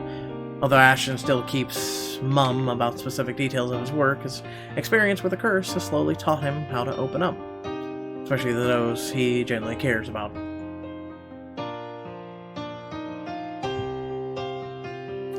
Talk about being parched. He still has a long way to go, he knows that, but for the sake of people who are still with him, those who have chosen to stay, he hopes that there will come a day when he no longer has to hide behind his own lies, a day when he will no longer be afraid of facing the truth in his own words. On his days off, Ashton is usually seen loitering around Zachary Steele's studio, either to help him out on his pet project or exasperating the other man on purpose. Or it's mostly the latter. At certain times he'll volunteer to model for one of Zach's projects, in spite of the photographer's reassurance that it's not needed. Regardless, Ashton insists, before complaining about how meticulous the whole process is hours later, to Ash's utter amusement. Though sometimes they make it into small, trivial arguments, things have stayed cordial between the two. If anything, the ordeal they've gone through has merely strengthened the friendship the detective didn't expect to find in anyone. After a bit of fumbling and a few missteps here and there, the moments briefly allowing their uncertainties to hang over them, Ashton Frey and Isabella Santos finally find a rhythm. Theirs isn't a soaring love story by any means, nor is it happily ever after, often told in the picture books the girl has only ever dreamed of having in a childhood. Far from it, in fact. Despite what people glimpse their eyes or glean in their gestures, they both know better than to cling to ideals. A stranger will say they're in love, hopelessly, genuinely, and there is certainly truth in it. One only has to look. However, what they never see is this. Beyond the soft smiles, fleeting glances, and gentle touches, only meant for the other is a grief. A tear that never seems to lift, constantly filling their nights with echoes of unforgiving wail and unwelcome dreams. It stirs either awake in the darkest hours of the dawn. It has never truly left them, and never truly will. In the same way the light scar on Ashton's hand will never fully heal, or the horrid images in Isabella's mind will never fade. But they cope. In hushed whispers and tender reassurances, the light kisses and long embraces. When that no longer suffices, when the horrors become too much for them to bear, they have each other. A warmth to hold on to in the coldest of nights. And for them, it is more than enough.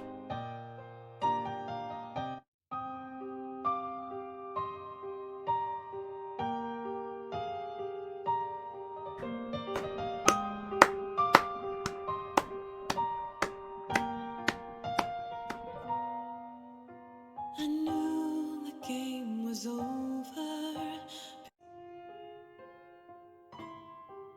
Oh boy, more to read.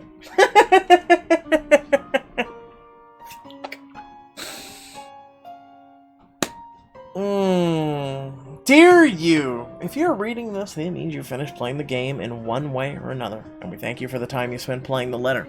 This game is our passion project more than anything. We sincerely hope you delivered in bringing you a one-of-a-kind visual novel experience. The letter is the first of many visual novels coming from us. If you like what we did with this game and would like to support us, please take time to click on the button below to find out how. Thank you so much for everything. Let's talk soon. Love the Yang mobile team.